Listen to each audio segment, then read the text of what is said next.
This is the Mid-American Conference on ESPN. The Maumee River in the city of Toledo, all set for the Battle of I-75. That means we come to the campus of the University of Toledo at Glass Bowl Stadium, where the Bowling Green Falcons are in town to tangle with the Toledo Rockets. Huge Northwest Ohio rivalry, but even more so, take a look at the standings in the Mid-American Conference right now. Yeah, Western Michigan's the only undefeated at 3-0, but there's Toledo and Bowling Green. Winner today says we can go win a MAC championship, and that will be realistic. Great to have you with us, everybody. Come to the right place.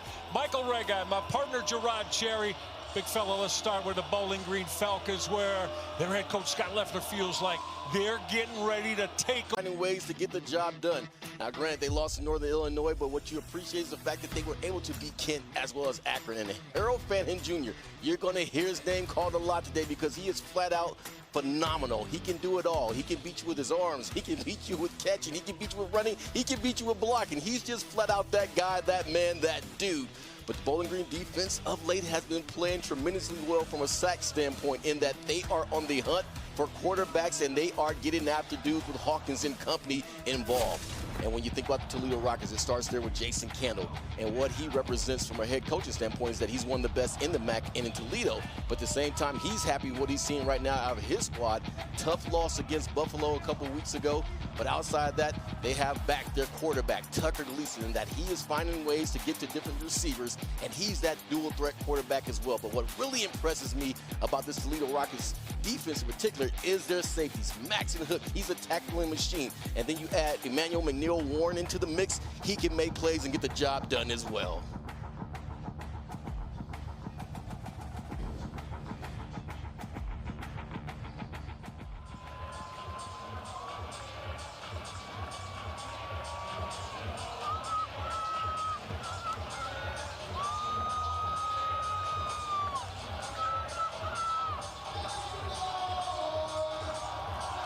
Now look at all the energy, huh? It is palpable inside Glass Bowl Stadium, the home of the Toledo Rockets. The toss was won by Bowling Green. They're going to defer. Toledo to receive. They go off their hands on the football first. Zach Long has the football on the tee at the 35-yard line. I tell you, hang on, everybody. This one usually comes down to the final few moments. Game on. Toledo, Bowling Green inside Glass Bowl Stadium. Non-returnable off the leg of Zach Long. So let's find out about this Toledo Rocket offense. Tucker Gleason, the starting quarterback, did not go last week. He is back now. Wasn't able to go at Northern Illinois, and John Allen Richter quarterbacked his backup, quarterbacked the Rockets to the impressive road win in DeKalb. But good to see Tucker Gleason back at it. There you see his Mid-American Conference ranks. He's had a very productive year leading this offense. Off that play fake, Bowling Green will put a lot of heat on Gleason and come up with that first snap sack.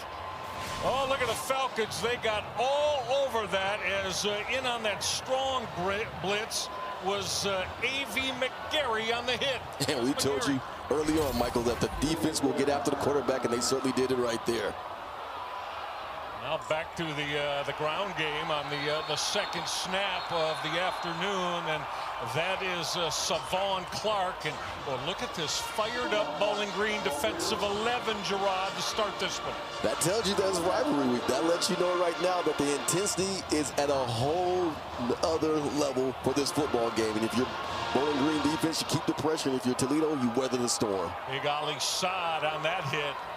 Gleason's got to look at third down at 16. Tucker Gleason, seam route. It was broken up. Outstanding defensive play from Jordan Oladokin, who wears number 1, so 3 and out.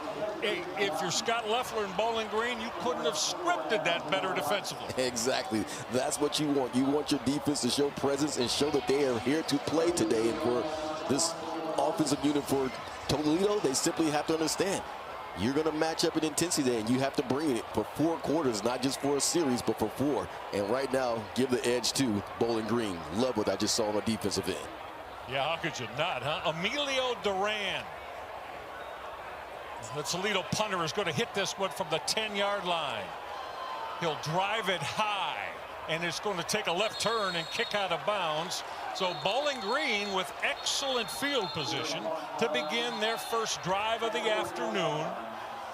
Connor Bazelak, there he is, who wears that number 7. Gerard last week, how about the efficiency? 23 of 27 he hit in the pass game for 313 yards and a couple of TDs in that 27-6 win over Kent State. Yeah, in the process, Michael set a Bowling Green passing record for efficiency. And one of the things that you appreciate about Connor is the fact that he does find multiple receivers. It's not just about Harold Fannin Jr. Granted, that is a guy who you constantly want to go to because he gets the job done. 5-yard penalty from the previous spot. Free kick, 4th down. All right, here we're going to re-punt that, as you heard. Our game referee today is Matt Pakowski.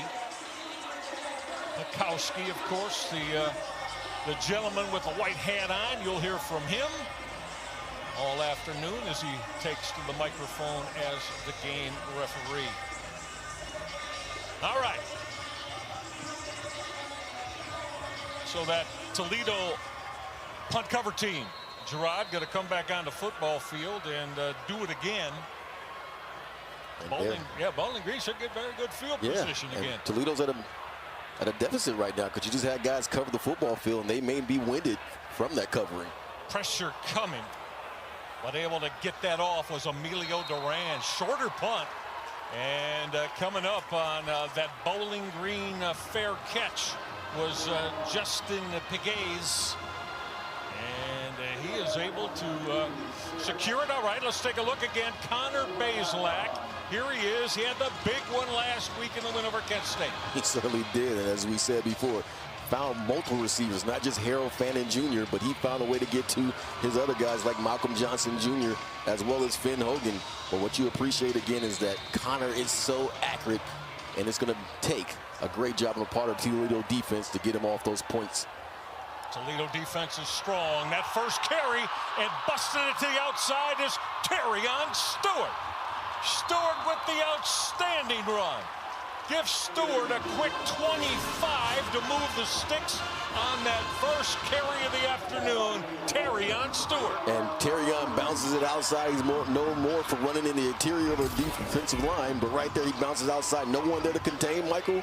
Take it up the football field as he just put on display right there. Went for 124 yards last week, again in the Bowling Green win. Off that play fake, crossing route. That's Harold Fannin Jr. Fannin got 6 as he makes his first catch of the afternoon. And folks, this young man right here, Gerard, you tell all our viewers, the NFL squads are drooling over his capabilities. Drooling, salivating, excited, you name it, they are that, because of the fact that he's such a talent in that he can catch it, he can block. And what's so impressive about him too, Michael, is the fact that he does what? After the catch, he is one of the best runners in college football. As you see right there, 495 yards after he catches the football. What do you yak, huh, partner? Yes, sir. Ground game. Stewart tried to cut back inside behind the interior of that offensive line. That's their center, Alex Paget. Paget wears number 57. The center makes all those offensive line calls for Bowling Green. 3rd down and long 2 here for Bowling Green. They're on the move in the red zone after they got the football after the Toledo punt put them on a short field. Yeah, showing you signs of complimentary football. There you see where Bowling Green is on their 3rd down conversion rates, near 40%. Now that quick flip, 1st down, Bowling Green. They'll move the sticks. They went to that quick flip to Jamal Johnson. Johnson backing up Terrion Stewart. He is a senior, a young man out of the state of Illinois. 1st down, Bowling Green. Yeah, sweep action to the outside, and what Bowling Green is simply saying right now is we're going to keep testing you until you prove that you can stop our outside runs. And so far, Toledo has had no success doing just that. Jamal Johnson, there he is in the slot. Now they list him as a running back. But you see his diversity. Motion again. Stewart will bounce off a tackle. Terrion Stewart, who's in the end zone. Touchdown. First drive of the afternoon. Bowling Green. No doubt about it, Michael. And Terrion Stewart shows you once again why he's such a hard guy to bring down. His short stature is one of the things that is so hard for a defender to do as a tackle. But if you do come to Terrion Stewart, you have to bring your legs and your arms. You simply can't hope that if you bounce into him, he's going to go down. He is so compact as a runner, and he is certainly running hard today. Partner, you had to play that safety position. 5'9", 225. That's about the perfect NFL size for a running back, yes? It certainly is. He's like a mix of a Mini Cooper and a Hummer. Nice. I like the analogy. 5 plays, 45 yards in just 2 minutes and 42 seconds. The PAT added by Bowling Green, and you couldn't ask for a better start on the road for Scott Loeffler's football team. How does Toledo respond when we come back? And our collect date in our name. Mutual customize. Doing the same Not a thing. higher taxes on top. Are here. Football teams are playing for, huh? The Battle of I-75 trophy. Again, these campuses are, as the crow flies, 13 miles apart. Down I-75 here in Northwest Ohio. Well, how about that right there? I mean, Gerard, these numbers tell you everything you need to know about how evenly decided these football games usually turn out to be. Certainly, and for the last 14 years, it's been more one-sided with Toledo, but to the credit of Bowling Green of late, they have made it a much more competitive game. Winning last time they were here, and they're well on their way today, Michael. Very impressive what we saw from Bowling Green in regards to kicking game, getting great field position, offense scoring, and the defense creating a 3-and-out scenario. Absolutely. Can't ask for a better start than that. Second non-returnable kickoff in the first 4 minutes of this football game from the Bowling Green kickoff man, Zach Long. Now, so if you're Toledo, look, Jason Candle and his football team, they haven't played in the last couple of Mid-American Conference Championship games and gone to bowl games because they don't know how to respond to early adversity. Right. They do. They certainly do, and they know what it means to go out there and play at a high level, and they're going to have to do just that because you don't want to get in a spot right now early on this game, Michael, where you give that football back to what appears to be a really on-fire offense for Bowling Green. Empty and 5 receivers to start this set. Well, now running back Connor Wallenczak will offset left, and this is Wallenczak on the carry. Wallenczak has been real good in the backup role, 210-pound sophomore from Perrysburg, Ohio, which is right here adjacent to the city of Toledo. I call it right smack dab in the middle, and Wallenczak, he's going to be a straight-ahead runner. He's not going to give anything fancy, just going to get the job done. We may not see Jaquez Stewart today. Now that quick throw. And Toledo will put it in the hands of one of their fleet wideouts, Junior Vandeross. What a talent this junior is. Watch Vandeross, Gerard, go to work here. Yes, and Junior says it's not there, so then he break it outside. Oh, you're going to miss me too. And that's one of those guys, Michael, when he was a kid, who was not in often when you play the game. Just too lightning quick, huh? Yes, indeed. Yep. Now motion from Vandeross across the formation. Quick toss, Wallenczak. Broke a tackle and then carrying Bowling Green defenders for 9 yards. It looked as if C.J. Brown, the boundary corner, had him behind the line of scrimmage, but he broke the tackle. Not a fancy play, but a smart play in that. Let's isolate the cornerback or the safety, in this case, Smith, and see if he can get the job done. He misses a tackle, and Wallenczak goes straight ahead. Toledo going very quickly now, and this is usually the way Jason Candle likes to do it offensively. Got a couple of co-offensive coordinators, Mike Hallett and Robert Weiner. Yeah, when your offense is struggling and starting off slow on that first drive, what do? You go to tempo. Get the pace going. Get guys moving. Realize it's 3:30. We got a football game, guys. Let's go. I like that, partner. 3:30, time to play. Go. That clock should really go off when it hits 3:30, right? On a Saturday afternoon. Yeah, it looks like for Toledo it started around 340. Okay.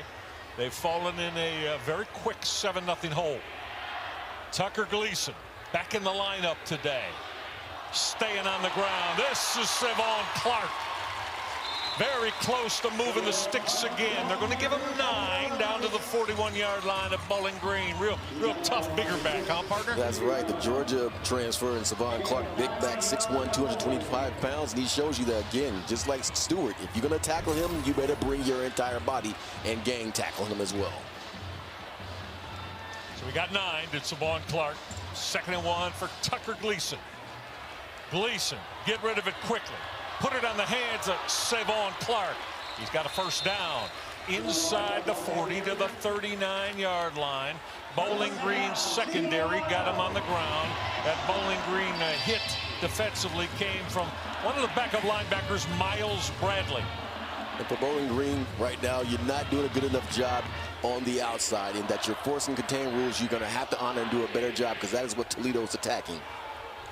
4 wide receivers, as you see, 2 by 2 across the formation. The tight end, Anthony Torres, in motion. Play fake. Gleason going to put it up deep. It is hauled in and caught by Jawan Newton. Boy, terrific adjustment. Gerard Cherry, I know you've been in that situation as a safety a lot. Tell us about the Jawan Newton, the way he constructed to catch that football. Well, great job by Jawan Newton, one of tracking the football, because Rambo is in a good position, but that fake stop is one of the harder balls to defend. Back to the ground game. Ooh, look at the Bowling Green hit. As coming up again from that linebacker spot. That's Joseph Sipp Jr. He wears number 3, extremely athletic, and they felt good about him handling Toledo's outside stretch and zone runs. Right. Joe Sipp. Whenever you see a guy's name and it has Florida attached to it, that lets you know he's a fast guy. He's fast and likes to hit. Toledo knocking on the door, trying to get this one tied up. The 2nd down snap. Gleason will play fake. Gleason back in the end zone. It is caught. Touchdown, Toledo. Jawan Newton. 9th touchdown catch of the year for the Rockets' leading receiver. And Jawan Newton, with each touchdown that he catch, Michaels goes into the record books. And he's in a spot to where he's going to surpass the all-time leader for touchdowns at Toledo. But here's the case. He had a plethora of choices right there, Tucker Gleason, who he could go to. He could have went to his tight end, Torres, but he decided to go to Newton, who once again catches a touchdown. That seems to be a lot of what he does from a production standpoint for the Toledo Rockets football team. Dylan Cunahan has just handled the PAT. Gerard Cherry might be one of these offensive-minded afternoons for 60 minutes. We'll certainly discuss more when we get back. For now, holding. Check out Mahomes. Now, you sauced and tossed. You happy.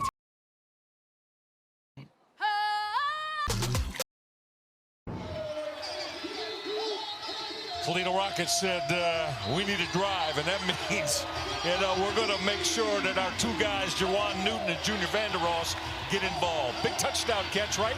Exactly. For Jawan Newton, 9th of the year, but more than that, extends his career work here with the Toledo Rockets. Yes, 30 touchdown catches, partner. Finds himself in the tie with Cody Thompson, and if he gets one more, he will break the record. And on top of that, on a national level, he's 5th and probably 4th or 3rd in the nation as far as touchdowns are concerned. But yes, Newton is a pivotal part of what they want to do on the offensive side, and that's exactly what you want to do, Michael. You have the answer, and you go to your go-to guy in Newton, in that you know you can trust him to get the job done.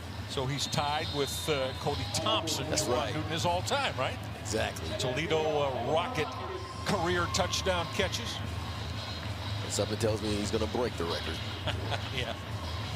You just got to look at Rakeem Smith. Smith standing back inside the 5-yard line, but his kick is going to kick out of bounds on that Bowling Green sideline on the boundary. All right, let's take a look at Terrion Stewart, Gerard Cherry, and how absolutely tremendously productive he is. Very dynamic, rapper and runner, and that bully, as he likes to call himself, is hard to bring down. And he's a bully out there on the football field in that he takes on all comers when it comes to him running that rock and getting the job done.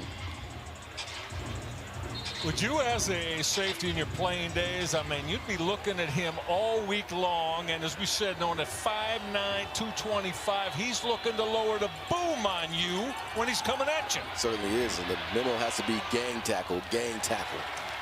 Yeah, you're telling all your other defensive mates, don't make me solo up on him now. Don't let me ISO, because it might not be pretty on my part. All right, take a look at this pressure now on that first down throw that maybe caused Connor Bazelak to get rid of the football early. Exactly. You have to get Bazelak off of the point, and if he stays there stationary and comfortable in the pocket, he's going to exploit you and pick you apart. So that's a nice job on the part of Toledo's front of getting to Bazelak and getting him off that point. His third college football program, the young man from Archbishop Alter. Excellent football program in Dayton, Ohio. Bazelak going to throw that backward pass that Jamal Johnson hauled in, tight-roping this boundary on the Toledo sideline. They're going to mark it right at the 41-yard line, which is now going to bring up a 3rd down and 5 for Connor Bazelak and this Bowling Green offense. Misdirection galore. Helps keep the defense off balance when you run those type of plays. They love to get Jamal Johnson involved, especially in the pass game. He's already caught 2 today. His 23rd pass reception on the year from a running back spot. Bazelak with time through the out route. It was caught. It was caught by Harold Fannin. They're going to call that a catch. Fannin had it ripped away. That was Emmanuel McNeil Ward. It's going to be a catch, but Gerard, it's going to bring up 4th and a yard. And what is head coach Scott Leffler thinking? I think that at 4th and a yard from his own 44, got the big backs on the football field now. He's thinking be aggressive, be aggressive. And if you have a back like Stewart on your roster, I have no problem handing him that rock and see if he can pick up a tough yard. So with 4th down and 1.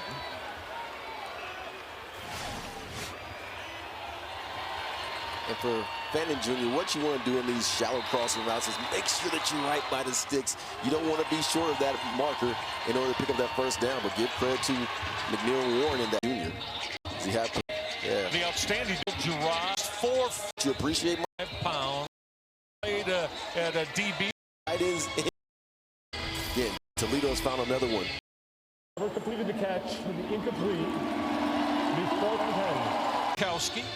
And Toledo gets their stop, and Scott Leffler's going to get his Bowling Green Falcon puck squad out on the football field now. And back in that return spot is Bryson Hammer, the young man from nearby Fremont Ross High School. And well, we've seen him. He has had a terrific year. He's averaging 18 yards per punt return, Gerard, and then that's not just in 2 punt returns. He's returned 11 this year for better than 18 yards per. Yeah, that's what we call a weapon. Yeah. Someone who makes you flip the football field, and that's exactly what you want to do with the Toledo Rockets right now. Get that great field position. So John Henderson, the Bowling Green punter, hit that off the side of his foot. Well, no fair catch for Hammer, and he paid the price, as in he got hammered. We'll tell you more when we come back. The football with Toledo's Rockets in this 7-7 tie. For work. My arm. See chicken, but either way. Eating. Y'all notice my. Plus, Let's go to the. NHL on EA. Formula One. File over to pain on.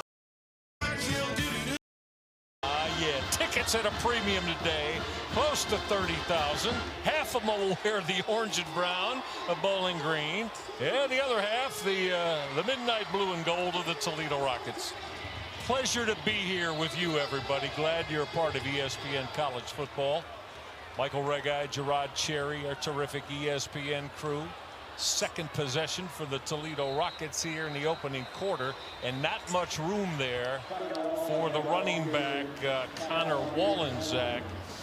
So we have not seen the starter today, Gerard, the normal starter, Jaquez Stewart, who did not go last week either against the Northern Illinois Huskies. Yeah, Wallenczak ran to a wall. Number 5, Anthony Hawkins, in the process of that run.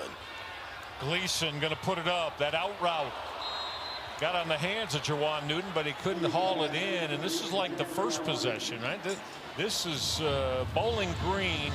Gerard, we got the sense that if they could have Toledo playing in 3rd and long, 7, 8, 9, 10, that they felt pretty good about their defensive situation? Certainly, because now you're in a situation from a defensive standpoint where you know it's more than likely going to be a pass because you have done such a good job on 1st and 2nd down. They showed blitz. Now Gleason's going to step up.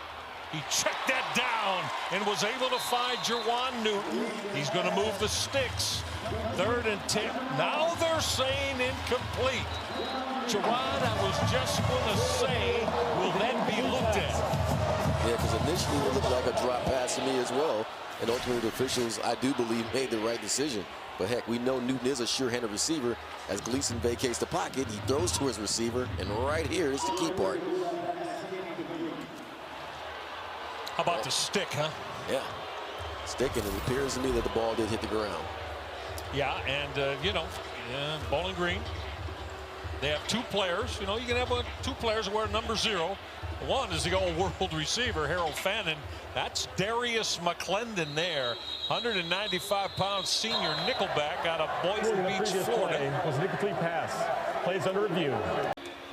Does he hold you to see body language? He's back at his play. 4th down. So there's right there on by McClendon. On full display. Great job of lowering his shoulders and jarring that football ultimately loose, with a very sure-handed receiver, Jawan Newton, not be able to make the catch. Well, Toledo is going to have to punt this away again, and Emilio Duran is going to hit this from about the 10-yard line, and didn't hit it the way he wanted. Short return for the Bowling Green Falcons. Justin Pegues on that return. The BG offense will start again, and Gerard Connor Bazelak, the young man from Dayton, how about career pass? He's up there with some pretty impressive company, is he not? This is 3rd football team he's played with? Yes, certainly, and the fact that he's been productive with those type of numbers everywhere he's gone, so you appreciate what Connor's been able to do from a passing standpoint. And the key, once again, with him is if you let him sit back in that pocket comfortable, he will pick you apart. Bowling Green looking to run the football and breaking out once again. Terrion Stewart. Look at the moves from Stewart. Lowering the pads. Late flag, but Stewart inside the 20. Again, he broke out of that scrum. And this is where being short in stature comes into full display and a benefit for Terrion, because they're like, where is he at? I can't find him. I can't find him. He breaks to the outside where there's no containment, and then Maxon Hook says, you know what, I'm going to keep you in bounds. But what does Terrion do? He cuts it back and picks up even more yards. But this may come back, Michael, because there was some extracurriculars. Personal foul. Blindside block. Offense, number 0. The 15-yard penalty from the spot of the foul. Level foul. First down. So the first down stands, but Gerard, they just got Harold Fannin Jr. for a blindside block illegally. Yeah, when Terrion is moving around like this, he's going to be in all different types of places. So you as a blocker, you're aware that he has the ability to cut back. So that puts you in the adverse spot. And that's exactly what took place as Harold caught a defender not paying attention. And back in the day, that would have been a great hit. But that's not back in the day. It's now. And now you're not allowed to do that. Different dynamics involved, aren't there, partner? Yes, sir. Yeah. 41-yard line is where the football is going to be spotted, as our white hat referee Matt Pikowski talks about it with his officiating crew. Spot of the foul was a 26, so a 15-yard penalty from that spot. Yeah, it looks clean from here, but we're in a day and age where, Michael, if a guy gets knocked off his feet, they're going to call something. Yeah, sure. Understood. Play fake. Bazelak, short crossing route. Harold Fannin. The throw was well behind him, and Fannin wasn't able to bring it in. And once again, Harold Fannin running that crosser route for Bazelak is just put him in a position where he can catch it upright and then let him do what he does, catching the ball and running afterwards. So right there, just a play in which the pass has to be much more catchable for Fannin in order to operate and do what he does very well, which is run after the catch. Does that extremely well. We're tied at 7. Bowling Green again looking to get in plus territory and put points on the board. Off play action, Bazelak will gun that quick in route, and that's hauled in. Going to come up 3 yards shy of the first down. As making that grab for the Bowling Green Falcons on that catch is first catch of the day for Bowling Green. Yeah, Johnson made the grab. First catch of the afternoon. Johnson's a 195-pound sophomore, getting some reps now in the offense. You're Bowling Green. You're in third and manageable. You have so many options here. You can run it, you can pass it, and you have prolific guys in positions to make plays for you on this offense. Late personnel grouping change, Gerard Cherry for Jason Kendall.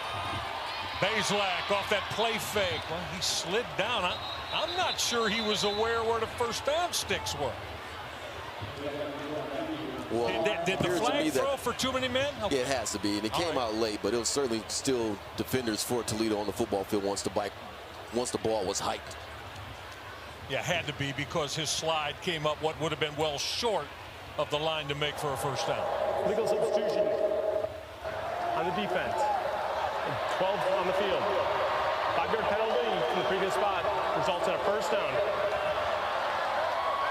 Yeah, for Toledo, you're trying to make the adjustments so you don't have a mismatch in the interior because they go heavy.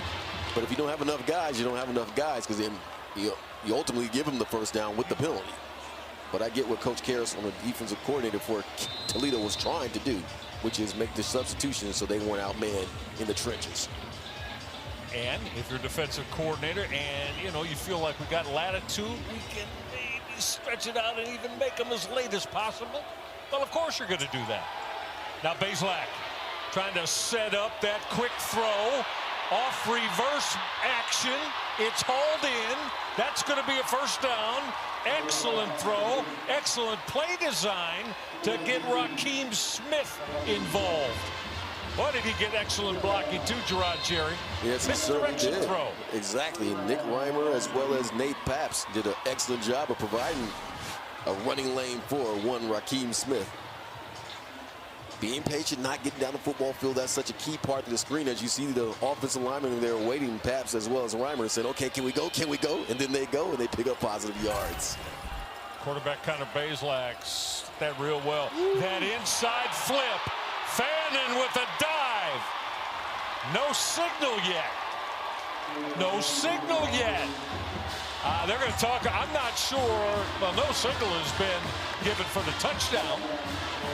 No signal yet, but I tell you what, Bowling Green has opened up the play, but you're seeing misdirection here, misdirection there. 2 misdirection plays within the same drive that leads ultimately to a score. So impressive what we're getting from Bowling Green on the offensive end. And right here, we told you, Fannin Jr. does an excellent job of running once the football's in his hand, and as he goes into the interior with that shuttle pass to get the touchdown. His 6th touchdown catch of the year. I looked at every one of the officiating crew. They didn't make a signal. They all must have been verbalizing he's in the end zone. Didn't get the signal, but Fannin Jr. has his 6th touchdown catch of the year for the Bowling Green Falcons. So you just get hit with a bubble screen, then they come back with the interior screen to Fannin Jr. Ran very well. You honor the jet screen, or jet sweep rather. Fannin shows you again his athletic ability, and he hurdles a would-be tackler and then finds himself ultimately in the end zone. Such a premier talent in the MAC is one Harold Fannin Jr. 6'4", 235 pounds, and as Scott Loeffler said, he typifies what the game should be. Right. And what's so impressive to me, Michael, is that a guy with his stature and his stats stayed. Yeah. Well, and I mean, again, what did Leffler tell us along with his offensive coaches? He said, look, if we told this young man we're going to get 65 snaps and you're going to block for all of them today, he said, yeah, let's go. Let's go. Give it to me. Just the quintessential team guy for this football team. And I think what they were telling us is this kick will not be returnable yet once again from Bowling Green's Zach Long. Gerard is that he's all about this football team and not about his whatever his personal accolades and tributes to him may be. Exactly, and that block in which he got hit for blindside blocking, like I said, in most situations that would be considered a great job. You're going to get a high five and cheered and get a sticker on your helmet. So that shows you right there that he's committed to other guys besides his own stats.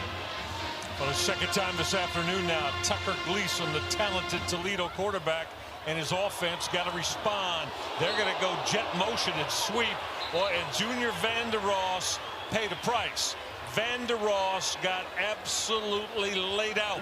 That hit for Bowling Green came out of the secondary from Patrick Day. That's right. Patrick Day has probably the hit of the day. That's what you call lifting the guy up and body slamming him. Great aggressive football play on the part of Patrick Day. And that's what you expect on what, a rivalry game? This type of intensity. This is what you want. No question as we approach the 2-minute mark of the first quarter. Gleason going to take a shot deep. A little bit of contact there as he was looking to find his wide receiver, Thomas Zyros.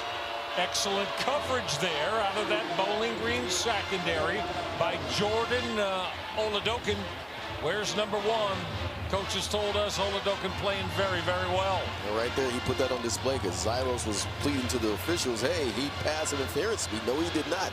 That's just tight, great coverage in which he was playing the football just like you. Of course, Gerard Cherry's going to say it's no PI. That's very nice. I'm messing with you, partner. No, you're right. No objectivity. The quick throw from Gleason is hauled in as he hooked up with Junior Vander Ross. Gerard in Junior Vander Ross, Jawan Newton, and Vander Ross is down right now. Vander Ross down after he made that catch on the short throw and was taken down, but good to see Vander Ross up quickly. Gerard, can we make a case, though, that in Junior Vander Ross and Jawan Newton, you're talking about, you know, again, arguably, but maybe right up there anyway with the premier receiving duos in the Mid-American Conference? Oh, no doubt about it. And again, what they have next to their name, Florida. They're from the same area, St. Pete and Tampa. Yeah. So I'm not surprised by the level of speed that they possess, but you love the production that they provide as well.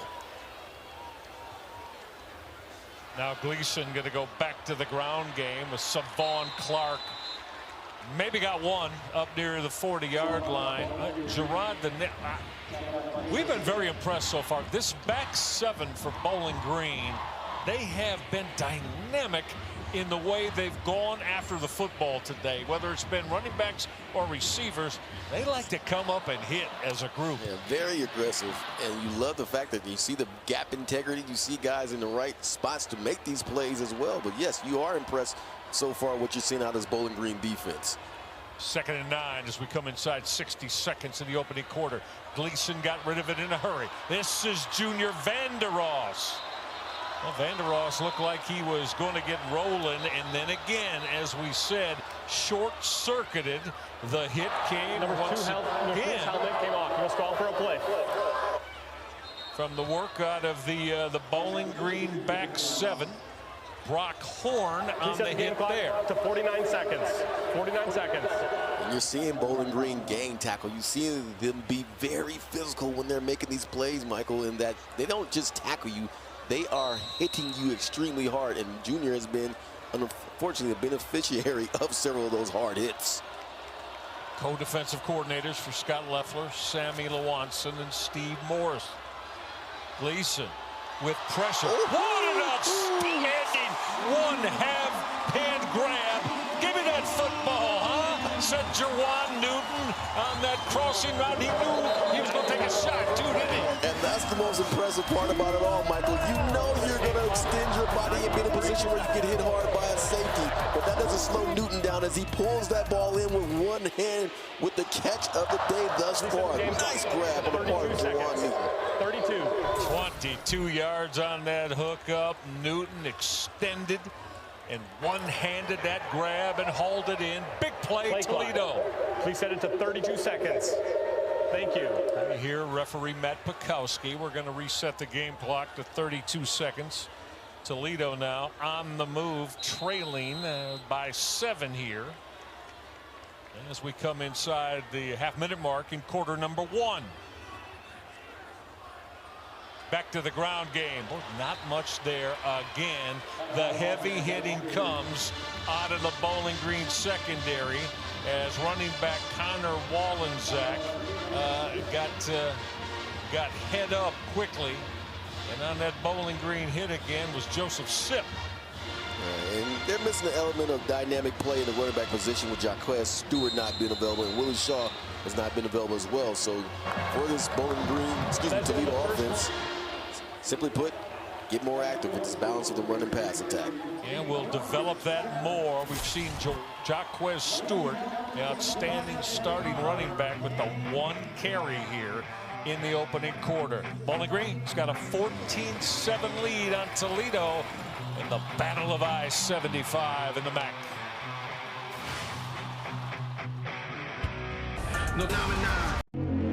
Pretty's really big. For savings and Jesus unlocks points and more. Pizza. Just try.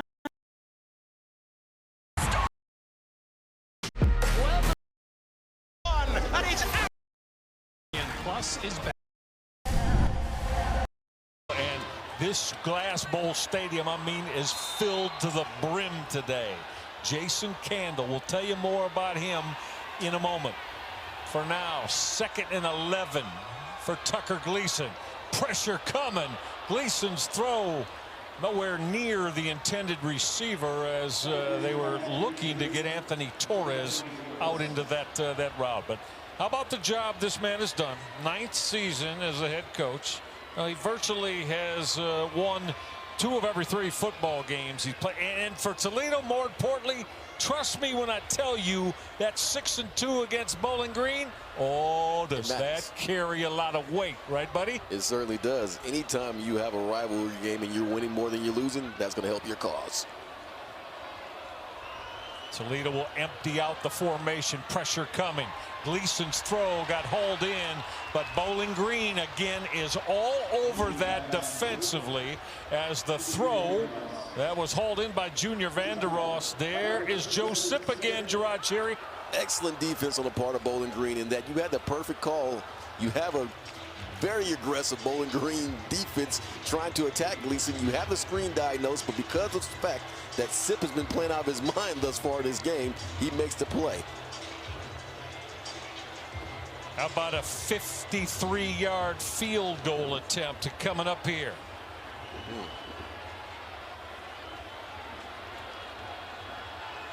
Dylan Kunanen got a lot of leg. That line drive shot, he hit it. He snuck it inside that right upright. From 53 yards out.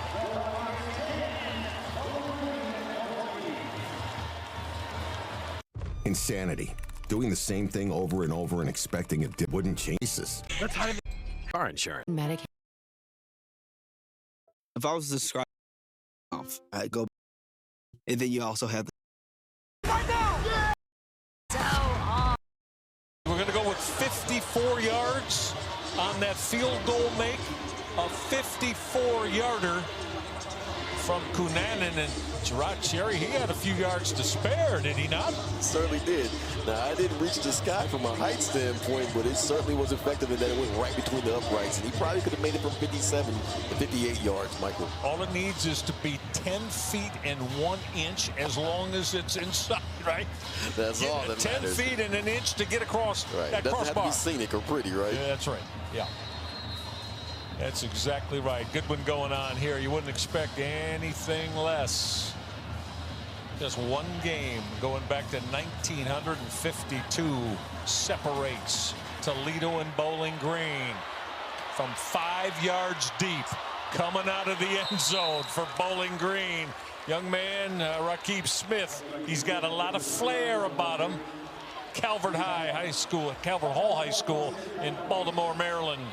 Rakeem Smith, the Bowling Green kick returner. Yeah, Rakeem living dangerously right there. Most would tell you to stay down that, kneel, do not bring it out of the end zone, but to his credit, he got it past the 20-yard line.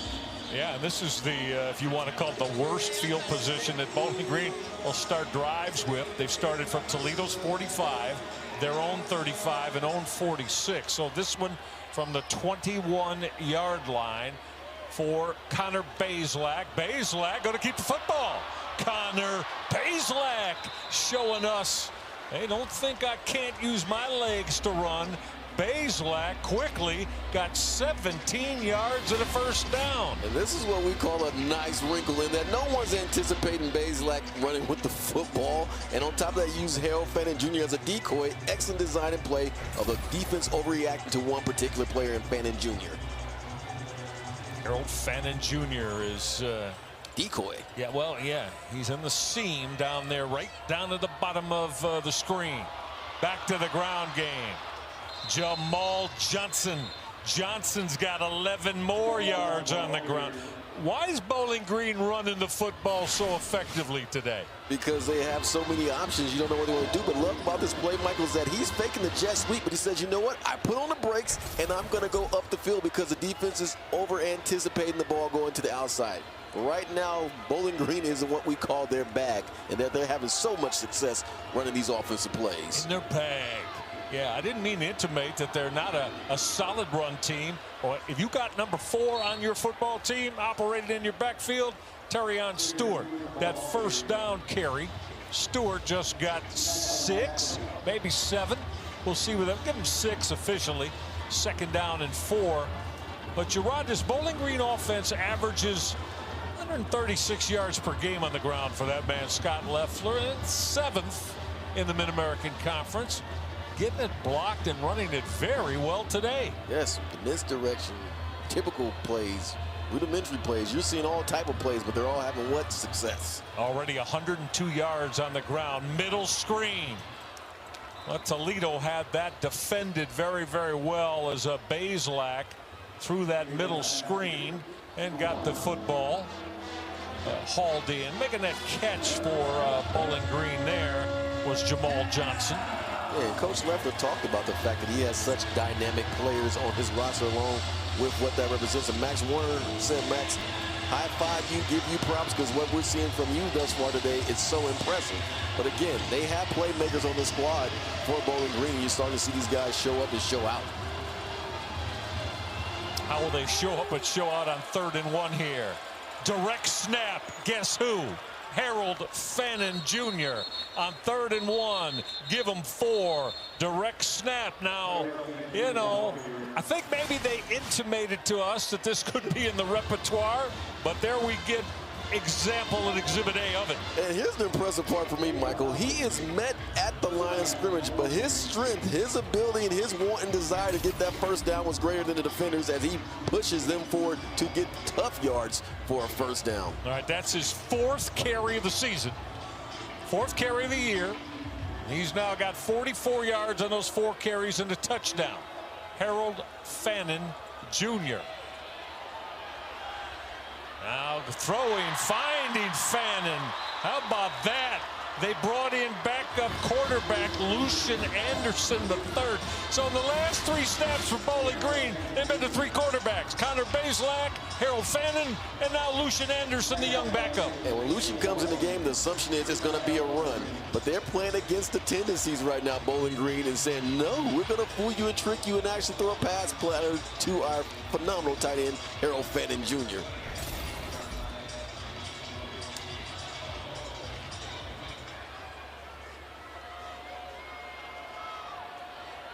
Well, Bowling Green on the move again. Bazelak, that late pitch, beautifully done inside the 5, depending on the spot.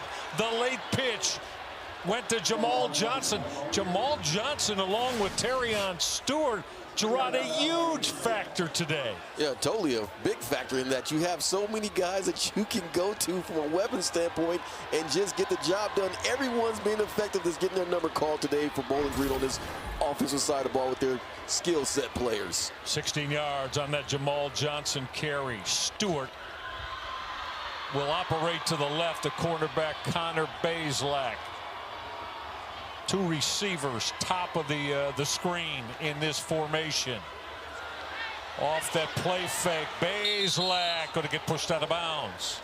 Now that I don't want to see out of Bazelak. I don't want to see you absorbing any type of hits. I don't want to see you run into the boundary to a lot of defenders. I want you either throwing the football or pitching to someone else. But that's a challenging play when you go to the boundary, because obviously you have the sideline to help you as a defender. Gerard Cherry, how about Max and Hook, man? I mean, you know, talking about this senior, the 205-pounder, NFL. Going to be an NFL player. Emmanuel McNeil-Warren's going to be an NFL player. Braden Knowles, he's probably going to be an NFL player, although he has 2 more years of eligibility yes, here. He is a baller in his own right. It's becoming DB University here. Play fake, Bazelak, end zone, it is caught. Touchdown, Bowling Green. Oh, the Falcons scheming that up beautifully, and we're able to go to Levi Gazarick. Gazarick made the grab. Misdirection, misdirection. And when you have the running game clicking the way it is for Bowling Green right now, what do you have to do as a defender for Toledo? You have to honor those pass fakes and assume that it is the run. You get it right there, play action. You fake the block if you're Levi, and then you find yourself wide open. Phenomenal play call of taking advantage of the fact that your offense is cooking with the running game and using that play action fake. Yeah, big tight end, 6'5", 255 pounds. Adding that PAT is Zach Long and hey, Scott Leffler and his co-offensive coordinators, Greg Nasal and Max Warner. Gerard Cherry, they've got this offense humming and thinking end zone today. We'll tell you more when we get back. 21-10, Bowling Green. This isn't for work. Chicken, but It's a little shit. It's a baby line every month. that's my line. Falcons offense today, they are making things look real nice for those wearing the orange and brown. The main man of that is Scott Leffler, the former Michigan Wolverine quarterback under Lloyd Carr in the 90s. He also coached there. There's the coaching resume, of course, but I mean, you know, he's got things rolling right now, and offensively, the man and his offenses are very creative. Yeah, and it's been on full display. You're watching a masterclass on how you design misdirection, typical passing and running plays as well, but everything seems to be clicking and working for this Bowling Green offensive unit. Very impressed with what I've seen thus far and how they're able to design to get guys open and just basically dominate at the point of attack and get the job done. Gerard Cherry, we saw that resume for head coach Scott Leffler, one of his close friends at Michigan. Fellow that you know very, very well, that you used to drive to practice in games with, fellow by the name Brady. That's right. Tom Brady. Yeah. The man, the myth, the legend, the GOAT. But here's the deal, Michael. Misdirection here. You don't expect Leffler to have his quarterback like running the football, but what does he do? He runs it well. Then right here, you have a jet sweep. Nope. We have an interior run instead. So everything that you think's about to take place is not occurring. And then once again, Bazelak with the pitch, because he's not known for doing what? Option quarterback play. He's supposed to be a pocket passer. Great job of selling the defense on one thing, but giving them something else. Yep. No, you're so right, partner. All right. How imperative is it that Toledo's got to get their run game rolling? It's so key, and right now they've had an issue with doing just that. One-dimensional on the offensive side of the ball. A quick throw to the outside, hauled in by Jawan Newton as quarterback Tucker Gleason.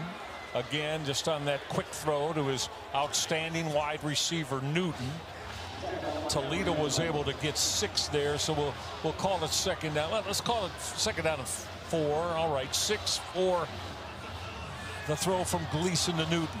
Yeah, those are successful plays, Michael. The key part is where are the chunk plays for Toledo? Where are those explosives at? Pressure coming. Gleason's throw too tall. Far over the head of Jawan Newton. Is going to bring up 3rd down and 4 now. And, you know, I know it's early, but, partner, would you agree on the last thing Toledo can have, maybe emotionally, many, is a 3-and-out here? Right. That's the worst thing that could take place for them, is putting that Bowling Green offense back on the football field. But the running game is going to have to step up to help Gleason get to a place to where it's not all on him, because we can't forget he's overcoming, or trying to come back, rather, from injury. Big 3rd down play. That throw is hauled in. That's going to move the sticks. 1st down. They went to running back Connor Wallenczak. We've seen Jaquez Stewart one play, Gerard. One play today, the outstanding lead running back for the Toledo Rockets. He was in for one play inside the 5-yard line in a goal line look for Toledo in the 1st quarter. And I have to assume that with the magnitude of this game and him not playing, that something must not be right on the health front. Yeah.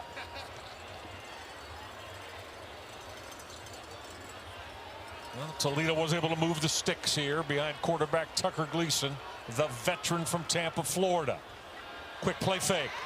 Gleason will get that throw out quickly in the slot, hauled in. He found wide receiver Thomas Zyros. Zyros, a local young man, went to a real strong football program in the city of Toledo, St. John's High School, and has started to work his way into this receiving core for Jason Candle. Yeah, and plays like that will help the cause. If you pick up 8 yards on 1st down, that's certainly going to get the job done. But we're seeing more of a patient, methodical approach right now from Toledo on the offensive side of the ball. Wallenczak trying to bounce outside. Good move, Connor Wallenczak. He was able to bounce outside and step out of a tackle. Positive yardage on that Toledo carry. That's right, a 1st down, and Wallenczak says, hey, Gerard, don't minimize or underestimate me. I got a little bit of wiggle in my game. He was showing you, huh? Yes, sir. You come up and try to hit me, Mr. Safety. So now into Bowling Green territory for this Toledo offense.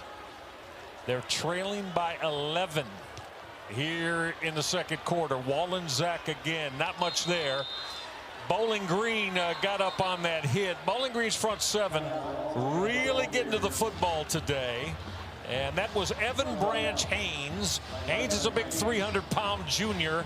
Started his career at Arizona, played for the Wildcats, and then Scott Loeffler got him from there. Yeah, for the most part, what you're seeing out of this Bowling Green defense is that they're reestablishing the line of scrimmage in the backfield of Toledo. 2nd and 11 now for Tucker Gleason. Off play action. Pocket broke down. Gleason trying to make something happen with the legs. He did. I think a lot of the Toledo fans thinking maybe they could have got a horse collar flag there. Horse collar, targeting, they're asking for it all, but Gleason is normally more fleet of feet than this, but he does the right decision. But I would like to see him slide as opposed to absorbing those hits, because they cannot afford to lose his skill set if he has to go out due to an injury. And he got dragged down from behind. Ali Saad, the 280-pound senior for Bowling Green, started his career as a Minnesota Gopher.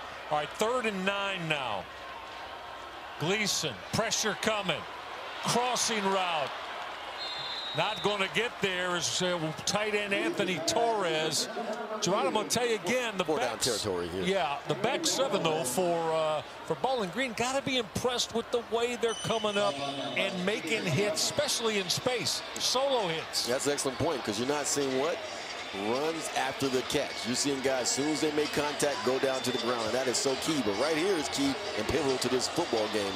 They're going to have to pick up this 1st down. They need to, rather, to continue this drive to keep in points with Bowling Green. Jason Candle's offense, 10 of 18 on 4th down conversions. Gleason in trouble. Gleason got to the sticks. 1st down Rockets. How about Tucker Gleason?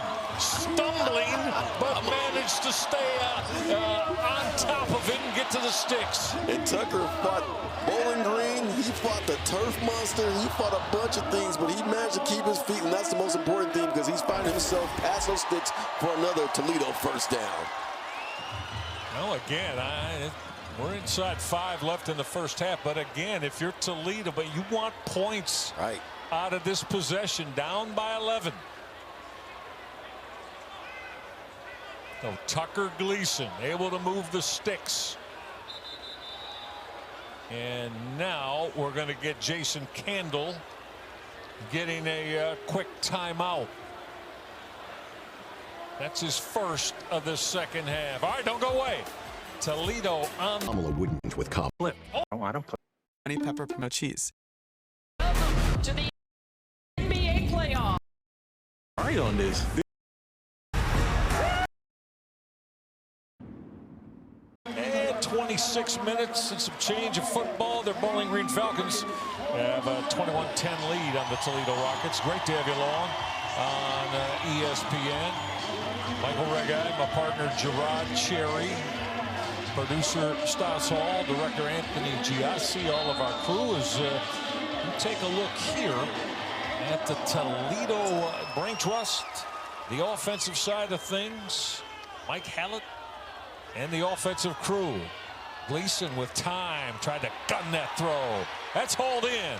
That's close to the sticks. Making that Toledo Rocket grab is Eric Holly III. Holly's a young man. I saw him play in high school. He's an Akron guy, Gerard Cherry, from Akron East. And to his credit, Tucker Gleason let it be known from jump who he was going to throw that football to. Now go back to the ground game. Savon Clark, just not much there. Not there.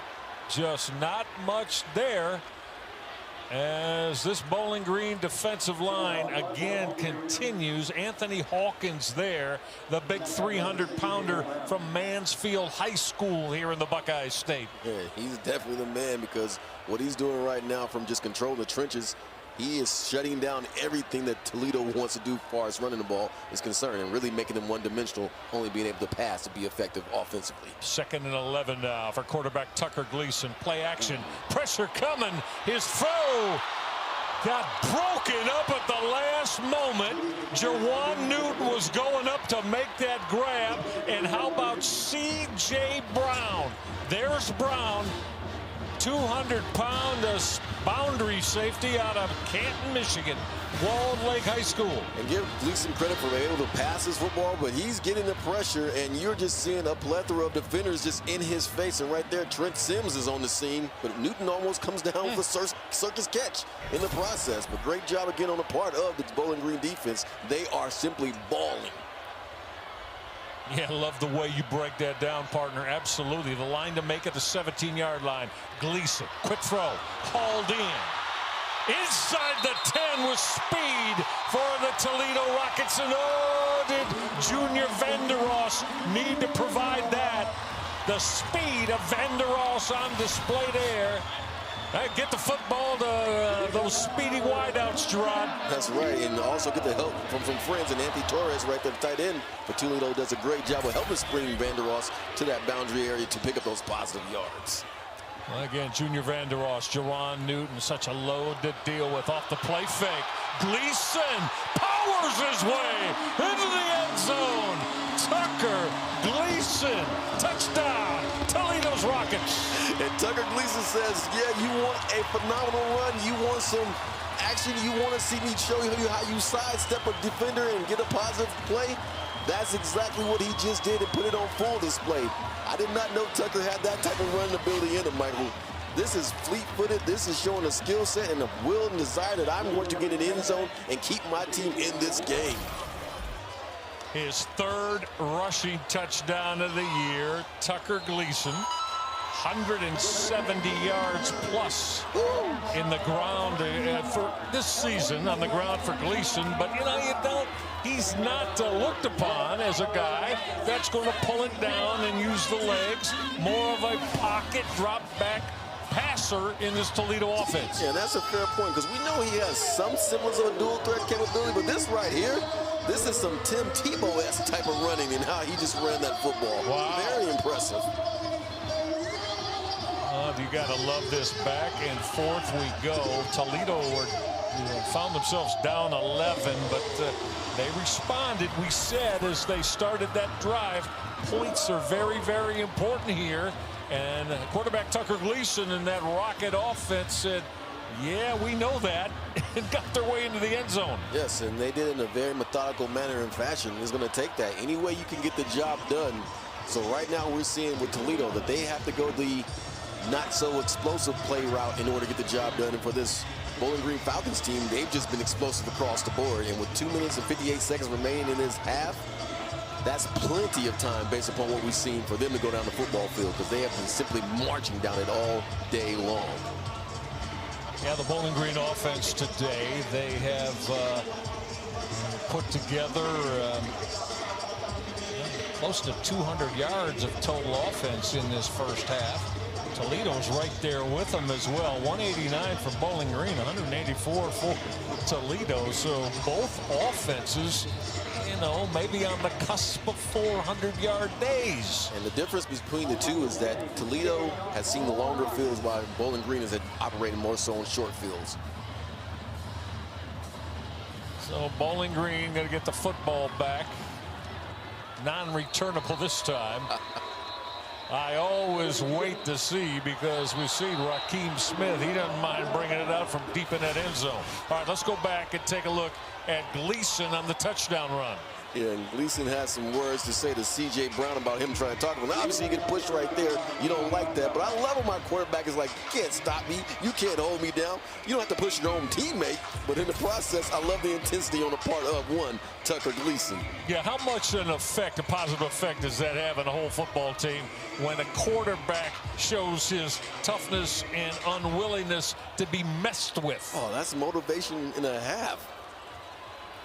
Now is Bowling Green back to the offense. That's an outstanding takedown.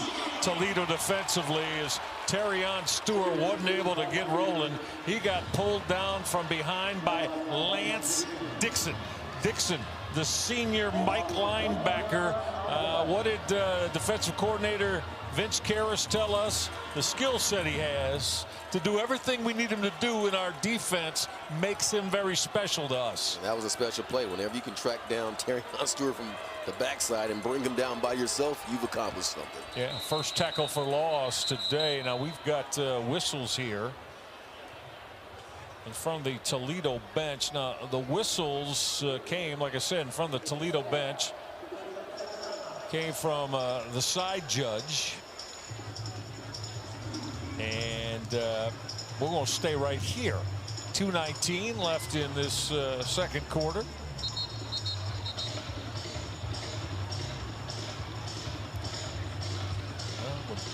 Bowling Green and Toledo get together. You can count on games going down to the wire. Last year at Dwight Perry Stadium, look at the fourth quarter. Toledo found themselves down a couple of touchdowns going into the fourth quarter, and Gerard Cherry, they were able to pull out that 32-31 win. 819 combined yards, and both Jaquez Stewart had the big one, the 59-yard touchdown run that ultimately won it. Right, and they're obviously missing his services right now because we haven't seen much of him, but we are certainly in for what we call a dandy. Yeah, second down to 11 now for Connor Bazelak. He's going to gun that in route. Well, Malcolm Johnson made the grab, but Malcolm Johnson right away. Avery Smith said, make that catch, and then feel the pads pound here as he put the hit on him. You caught it, but you would not go an inch further. I am seeing excellent open field tackling on the part of both these defenses today, Michael. Without question, we've amplified that through the course of the first half. 2-minute timeout. Bowling Green by 4 over Toledo.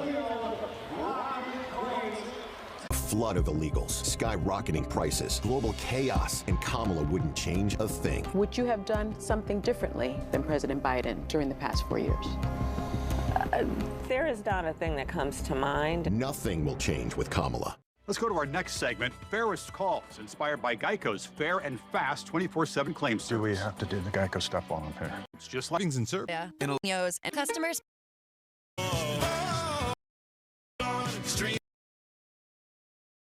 Plus.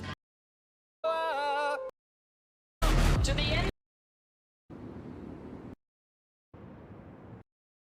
It's Vince Karras, of course, his father Larry, the legendary Mount Union Purple Raiders championship-winning football coach for a couple of decades.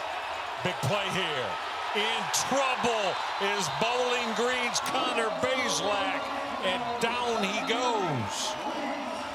And one of the few times today, Michael, where you question the play calling on the part of the offense for Bowling Green, in that you had all your playmakers to the left side of the football field, and you're once again saying, okay, we're going to lure him here, but hey, there's nowhere to go with the football. And also, you're finally getting some penetration on the part of Lance Dixon and company for Toledo. Well, Dixon has been terrific the last couple of series. The young man out of Oak Park High School, that real strong football program that's near the city of Detroit in Michigan, and it's his third program now. Lance Dixon began his career at Penn State, and then he went to West Virginia before Jason Kendall got him back here with this Toledo Rocket program. 2 big plays on his part in that drive. Yeah. There on the defensive side of the ball for Toledo. Lance Dixon and his mates trying to keep Bowling Green at bay. They forced him to punt the football away. Still plenty of time. Minute and 55 left in this second quarter. Zach Long, the Bowling Green punter, going to hit it from the 15-yard line. Didn't get a lot on it. Excellent field position coming up for the Toledo offense, with an opportunity to, with a touchdown, to regain the lead here before halftime. The only thing that's going to be a problem for them is the clock management, in that they don't have any timeouts, so it's going to be imperative that you are very understanding what it's going to require you of situational football to get the job done. Partner, but with a veteran quarterback. I mean, can that become you trust him, of course, you have great confidence in him. You feel like well, at the end of timeouts, he's going to use the clock well, do the proper things, and we can still advance the football and look to put points on the board. Certainly. Well, the question becomes, can this offensive line hold up? Because of, for the most part, it's been about Bowling Green getting penetration and dominating the trenches, putting a lot of pressure on Tucker Gleason. Connor Wallenczak is the running back offset of Tucker Gleason. They'll start from the 40-yard line. This is Wallenczak. Tough run. Got 7 before he got pulled down and taken to the ground. That Bowling Green defensive stop again from Brock Horn. Horn, one of the active linebackers for Bowling Green.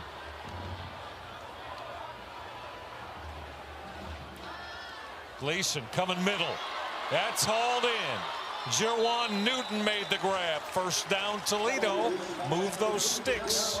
So they got the 6-yard run from Wallenczak. Well, they love the shallow crosses, partner, don't they? Yes, they do. They're really doing everything you're not supposed to do, per se. Oh, he got picked off. That's intercepted. Jordan Oladokin to the house. Touchdown, Oladokin and Bowling Green. Can you say sudden change from the Bowling Green defensive group? You certainly can. You can also say, Tucker Gleason, you cannot stare down your receiver, because if you're going to do that, guess what? A defensive back is going to make a play. As he tried to throw that out pattern, but he did not put enough oomph on that out pattern. As you see, you're staring at your receiver. You can't do that, because, again, the defensive back is taught to do what? Watch the eyes of the quarterback. So you have to make sure that you look one direction and then you go the opposite way. But again, give Oladokin great credit for, one, being a DB and catching it, and then taking it to the house. Absolutely. Pick 6, Jordan Oladokin. Oh, that's a backbreaker, and they get the ball back at the half, that being Bowling Green after the half. Let's take a couple more looks at the way Jordan. Did he play possum with Tucker Gleason here, partner? He didn't even have to play possum, Michael. Tucker Gleason told you where he was going with the football. That was a coaching point. I'm sure that they said, hey, Gleason will tell you where he's going with the football. And to their credit, they listened to the coaching point, and there you have it. Break on the football, and you have to put more on that play. He threw to the wide side of the football field, so if you're going to throw that pass, you better have some RPMs on that bad boy, because if you don't, that's exactly what's going to occur. You know, Gerard, coaches tell us a lot that they want wide receivers to turn into defensive backs in a situation like that. I'm not sure Juwan. There's nothing he could have done about that. He didn't even have an opportunity to do that. No, because he was waiting on the football coming out of his break. So what does that tell you? That tells you that Tucker also wasn't able to put some oomph into the pass as well. Tucker Gleason, that is the 5th time he's been picked off this 2024 season. The first one that has come back on him in the pick 6 category. Bowling Green back up by 11 again. Toledo had cut it down to 4, and Bowling Green with the defensive TD. All right, on this Toledo rocket return, and it's a good one for Toledo. On that return from the Rockets, Jaquez Stewart, their top running back, 44-yard return. Well, you know when the #1 running backs get back returning kickoffs that, you know, head coach is saying we need something out of this, our special teams. Well, my question is, why is he being employed into the normal offensive unit? Because of that right there shows you how explosive he is, and obviously he's not hurt because he almost took that to the house. Yeah, and Jaquez Stewart, if you watch and follow Toledo football, you know he's their top running back, has been for a couple of seasons, but very few snaps today. Big kickoff return there for the Rockets. Gleason going seam, it is hauled in. That's Junior Vanderos inside the 30 to the 28-yard line before he got thrown out of bounds. I'm going to tell you again, partner, you played back there, but I don't know if I want to have to be the DBs that deal with Newton and Vanderos all the time. Oh, they're good. Well, you might want to go to a zone concept so you don't have to deal with them on a man-to-man concept. Yeah. Whistles, that's going to cost Toledo 5. Maybe movement from that offensive line before the start. Again, Matt Pekowski is our referee today. That's him with the white hat. Ball start. Offense. Number 81. 5-yard penalty. First down. Please set the game clock to 46 seconds. Thank you. Gerard, how about the Bowling Green takeaway situation for Scott Leffler from last year to this? Well, last year was incredible. This year it's been slow, but today they're definitely on point, and that pick 6 certainly will get the job done. Gleason with pressure from behind. A throw hauled in again. Juwan Newton moved those chains down to the 12-yard line. Newton, Gleason, very accurate and efficient there. Hang on, though. We've got that flag that's going to bring that back. Holding. Offense. Number 79. 10-yard penalty. First down. And right now for Toledo, they're getting in their own way, and that you've had 2 untimely penalties hold you back. And you just have to make sure in these situations that you do a better job. And for Allen Jones, you cannot hold. You have to make sure that you are beating around that edge, that you get better footing so that you don't allow that to take place. Allen Jones, big 305-pounder. He prepped Detroit Cass Tech. They don't hold up there. I wonder why you say that. That throw across the seam. Junior Vanderos. Vanderos again. Crossing routes continue to hurt Bowling Green from this Toledo wide receiving corps. They're trying to line up quick. Of course, clock at 22 seconds now. Chains move. And we also have down at the goal line a Bowling Green injury. Cannot identify as of yet whom that is. Toledo, they're out of timeouts. And for Bowling Green, that's Joseph Sipp Jr. He's been nothing but phenomenal today so far for his football team. And that was very fortuitous for Toledo in that they have no timeout. So that stops the clock and allows them to get a bread and butter play into the mix so they can try to get a score.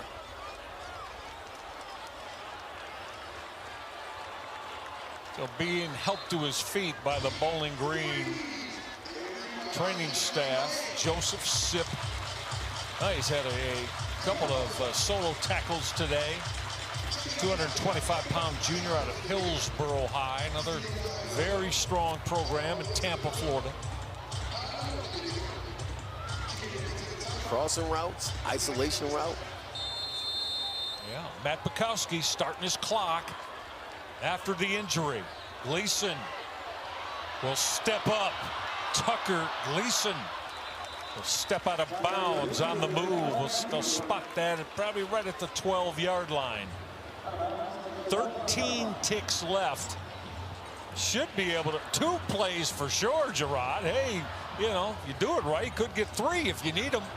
Good decision making on the part of Tucker Gleason. Did not force it to an area where it did not belong. Picked up some positive yards and got out of bounds to stop the clock. Toledo trying to make a dent into this 11-point Bowling Green lead, and now Scott Leffler wants the Falcons timeout to talk to his defense.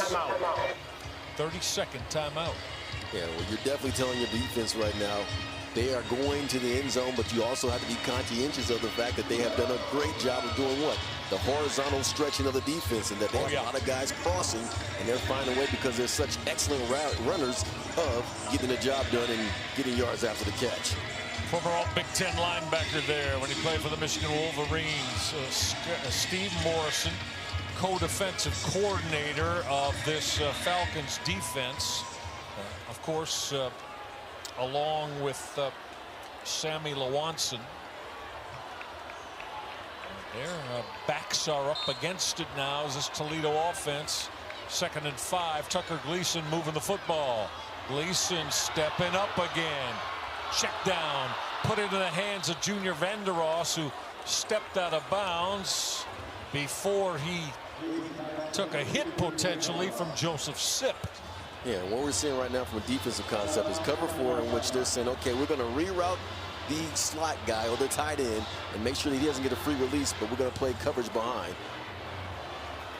Gerard, now you got to be careful. I mean, if a football was caught or a receiver, running back went down inside the, inside this 10-yard line, there's no way they're going to get the field goal team out. Right. 3rd down and 2, although, timeout. right, Bowling Green. the clock were to move the sticks if they picked up the 1st down on 3rd and 2. But still, they'd move the sticks, spot the football quickly. You'd have to run that field goal team out there very quickly. And you wonder if Coach Campbell is considering, hey, let's just get a field goal opportunity, gives you 20 points because you're going to go to the end zone on this play. Yeah. And if you get tackled inbounds, more than likely, as you just described, Michael, it's going to be halftime. Yeah.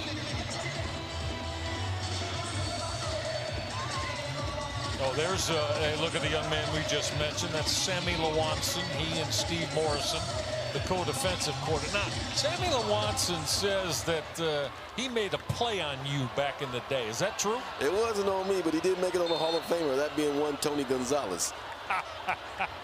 That's great. Tell you more later on. Gleason, fire an end zone. Threw it out of the end zone. 2 seconds left on the clock. Oh, Gleason, that astute. That's a veteran quarterback. Smart move. Right? Nothing there. Throw the football up in the 6th row so he can at least get the field goal team out. Exactly. Do not force the issue. 3 points is better than 0. And obviously you want the touchdown, but you can't beat greedy. Because like they say, pigs get fat, hogs get slaughtered, and you don't want to make a poor decision in the process. Heard it said that way before, partner. Yeah. Out of the hold of Emilio Duran, Dylan Kunanen officially a 26-yard field goal attempt. 27-yard field goal attempt. He'll hit that. Put 3 on the board for the Toledo Rockets. That'll be the final snap before halftime. Gets Toledo back into a 1-possession deficit against that man, Scott Leffler, and his Bowling Green Falcons. Well, how about that offense in the first? Gerard, they put 4 touchdowns on the board. Did those fellas in the orange and brown from down I-75 in Bowling Green. Big first half for them. Yeah, once they received the football on the short field, they were clicking on all cylinders. To the credit of this Toledo Rocket defense, though, in the 2nd quarter, the latter stages of it, they started to figure things out and slow this offensive attack down. But it was prolific early on. One of the more impressive offensive outputs and design of plays and execution that you'll see in all of football. Don't go anywhere. We have the makings of a phenomenal second half coming in this battle of I-75 here in Northwest Ohio. Bowling Green, with those 4 touchdowns, have a 28-20 lead on Toledo at halftime.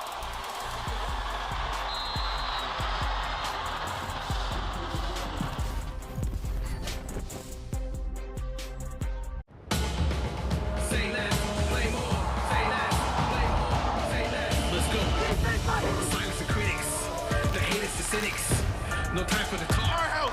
No time for the gimmicks. Filled at the top and ready to blow. Put the flag in the air. We ready to go. It's going to be caught for a touchdown. Are you kidding me? It's a phenomenon. They just go on and on. Talk is so blah, blah, blah. Matches be solid now. Say less, play more. Say less, play more. I love it.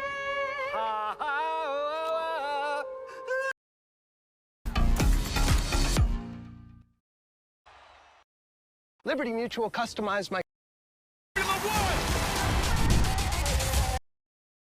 will be played at traditional New Year's Six bowl game locations.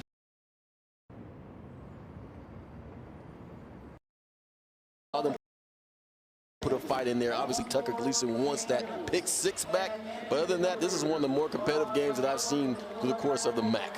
Unquestionably, Maction will never disappoint. Let's take a look at what NetSuite brings.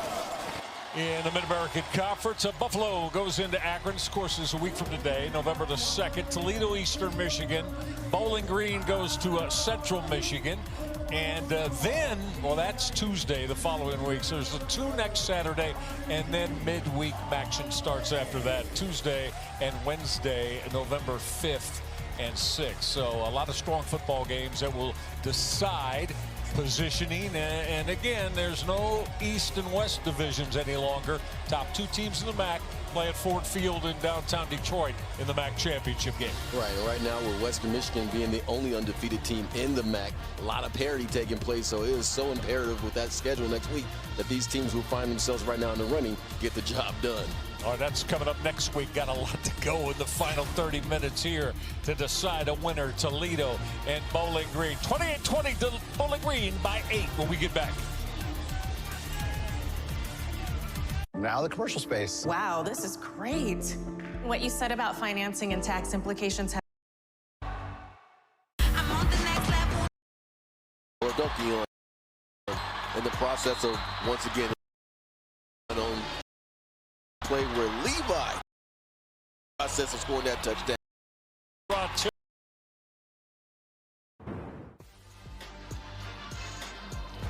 Well, let's take a look at how this first 30 minutes of football unfolded.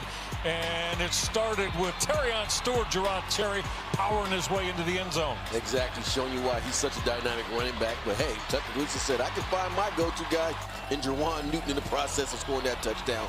But then Fannin Jr. got involved and said, let me get in this mix, one of the best tight ends in the nation. And then you had the misdirection play where Levi finds himself wide open in the corner of the end zone. And then Tucker Gleason does a tough run on the Bowling Green defense, but then he makes a crucial and critical mistake in that he gave up a pick 6 to one Jordan Oladokion in the process of, once again, allowing Bowling Green to extend that lead. You know, pull up your favorite chair, maybe a beverage you like too. The second half, final 30 minutes in the Battle of Northwest Ohio, going to be premium today. Strong return, Bowling Green. They've had 2 of them today to the 34-yard line. As once again, as we're going to take a look at the first half stats, but the Falcons getting a lot. Rakeem Smith, strong return. Gerard, what do you see? Has Toledo got to run the ball better than they did in the first half? Less than 3 yards a carry to win this? Well, they certainly do need to do just that because they've been very one-dimensional, and that's allowed the defense for Bowling Green to pretty much dictate what they're going to do. But the thing that's deceptive in those numbers is that Bowling Green has operated so much on a shorter field, hence why the numbers are what they are. All right, Connor Bazelak, 225-pound senior quarterback with Terrion Stewart offset to his right. Stewart on the first carry. Well, wasn't able to break a tackle there, and trust us when we tell you, Daniel Bolden knows that you got to go low and be secure like he just did to get Stewart in the ground, right? Yeah, second team All-MAC preseason poll. Bolden is one of those guys who understands the mission. That is, if you're going to tackle Stewart, you have to bring your full body and soul to get the job done. Terrion Stewart off the football field after being knocked to the ground by Daniel Bolden. Bazelak will fire that quick in, and that was hauled in as he drilled that throw to Malcolm Johnson Jr. Johnson, the 200-pound senior, transferred from Auburn to the Bowling Green Mid-American Conference program. Yeah, showing some hands right there in that he got hit, but he managed to hold on to the football on that slant route. You know, he had an ankle injury last week, too, against Kent State. And, but Scott Loeffler just raved about this young man to us this week in terms of what he brings to this program. Back to the ground game and almost breaking that tackle into Toledo territory on that carry for Bowling Green is Jason Patterson. Oh, Patterson, big, sturdy running back, Gerard, 225 pounds. Right, standing at 6 feet. And he was a shoestring tackle away from continuing to run the football. So many weapons on this Bowling Green offensive unit from a skilled position player standpoint. You think Scott Loeffler didn't emphasize running the football today? Their highest rushing total before today, 121 yards. Just starting the third quarter, now 126 yards for Bowling Green on the ground. Make it more near 130 yards now as lowering the pads and getting a few again for Bowling Green, Jason Patterson. And it is interesting how the slower the pace starting off this second half for Coach Loeffler, in that it was much more up-tempo in the first half, but they've seen to slow things down and want to go a more methodical route as opposed to the big play. Stay on the ground on 3rd and 2, partner? You got the backs for it. Yeah. Let's see what Scott Loeffler's play call is. Stay on the ground indeed. First down again. That's been real good to him today. Out of that RPO game, Bazelak put it in the stomach, pull it out of the running back. First down. Yeah, to add to that, once he sees that defensive end run down the line of scrimmage as opposed to keeping containment, what is Bazelak's read? To go outside with the football. How about this O-line, huh? Led by Alex Paget, the 330-pound junior from Avon Lake High School here in Ohio. He makes all the calls, runs the offense for this offensive line. Bazelak will play fake. He got hit from behind. Got his throw off on the outstretched hands of Malcolm Johnson. See, I would ask Gerard Cherry, does he need to pull that in? But, you know, Gerard, of course, made his living as not wanting to see receivers catch the football. Yeah, well, at the end of the day, Michael, it's an overthrown ball. You have your receiver in Johnson Jr. wide open as he beats Smith on the play. And for Bazelak, he had to hurry that because he was under duress. And that's the beauty of having pressure, in that it makes a quarterback not throw an accurate pass. And that's exactly what happened right there. So luckily for Avery Smith and the rest of that Toledo Rocket defense, they avoided a big potential touchdown play. The all-world receiver, Harold Fannin, who wears number 0, 3 catches for 31 yards. Bazelak going to go the other way. There was pressure there coming. That throw was intended for Malcolm Johnson, but how about Avery Smith on that very tight coverage on the quick out? Very much so. Now, had that been a deeper route, say 7 to 9 yard mark, we're probably seeing Avery Smith, if he catches the football, going to the house for his own version of a pick six. Toledo has certainly come out to play the second half. It did not look this way in the first half, and that Bowling Green was doing anything and everything that they wanted to do on the offensive side, getting productive plays. But right now they're having a bit of a lull and struggle, if you will. From behind, quarterback Connor Bazelak. Harold Fannin is in the slot on the seam to the left. Bazelak in trouble. Sack time, Toledo. Coming up to make that rocket hit, DeAndre Reagan. Reagan out of Opelika, Florida, but he burst through there. I don't know if he was touched. He was touched, but he was not slowed down. That's the key part of it all. And where was this defensive line production in the first half of this football game for Toledo? But they will certainly take it right now, because right now they are dominating in trenches. Or do you think maybe defensive coordinator Vince Karras maybe had some inspiring and yet choice words for his defensive unit at halftime? The operative word is choice. They gave up 28 points in the first half. I don't pick six, yes, but that's very unlike the Toledo Rocket defense. Now booming that away and hanging it high. The punter, John Henderson. Fair caught at the 7-yard line, so not optimum field position for the Toledo Rockets, who trail it by 8 here early in the third. Right, and you're thinking here with Toledo Rockets as they enter the football field on the offensive side of the ball, can you establish the run? Can you get something going with the running game? Because it was very pedestrian in the first half, and I believe you're going to need to operate with your running game as well as your passing game to complement each other, get the job done, and score some points in the second half against Bowling Green. Again, 58 yards total rushing for Toledo in the opening half. Against Bowling Green, they average 115 on the ground per game. And again, it's the backup running back to start this third quarter, Connor Wallenczak, 210-pound sophomore from nearby Perrysburg, Ohio, here in around the Glass City. Well, one thing's definite is that neither one of these teams on the offensive side of the ball want to have negative play on first down. Very conservative. You're right. Give Wallenczak 3, 2nd and 7. A quick throw outside the numbers, hauled in once again by Jawan Newton. Tucker Gleason again, Gerard, just a quick couple of steps, right, and getting the football out of his hands. Yeah, this is personifying take what the defense gives you, because if they're going to play 20 yards off you, just throw a quick out and pick up positive yards for a first down. Exactly what Gleason did, moving the sticks, 25-yard line. Now Gleason again. Wallenczak pulling guards gave him a little bit of room. Both Carter Foudy and Ethan Spoth, left guard, right guard, they got out in front. They both pulled and they cleared a little space for Wallenczak. Right, it's not pretty, but it's effective what we're seeing out of Wallenczak, in that he's being patient as a runner, said, okay, there's nothing there. Let me dip outside and see if I can pick up more positive yards.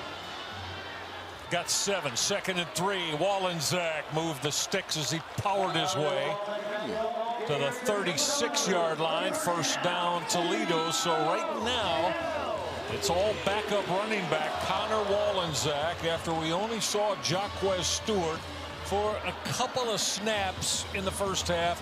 He's Toledo's top running back. Yeah, along with that being the top running back right now, what we're seeing, though, Michael, is much more push from this offensive unit, in particular the line for Toledo. Partner, we say that, and Jaquez Stewart in the football game right now. At the running back spot to the left of Gleason. Play fake. And got what they wanted there. It is caught. Jawan Newton. See you later. Touchdown, Toledo.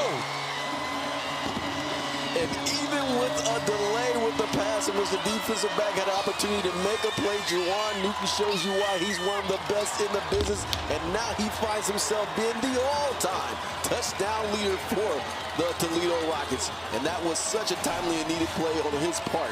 And the question now is, do they go for the two-point conversion to try to tie this thing up, Michael? That's a big-time hit off that quick play fake. And Tucker Gleason laid the football beautifully to Jawan Newton, a 64-yard touchdown catch. Double digits now on the year for Jawan Newton, 10 touchdown grabs, and we just said all-time number one in the history of the Toledo Rockets. Jason Candle says, stay on the football field offense, going for 2. Gleason overshot. He overshot Junior Vandeross. He had him on as Vandeross hit the goal line and looked for the football. Media timeout. So Toledo tried to tie it on the two-point conversion. But however, 5 plays, 93 yards, and 2 minutes and 3 seconds to the house, says Jawan Newton. 28-26, Bowling Green.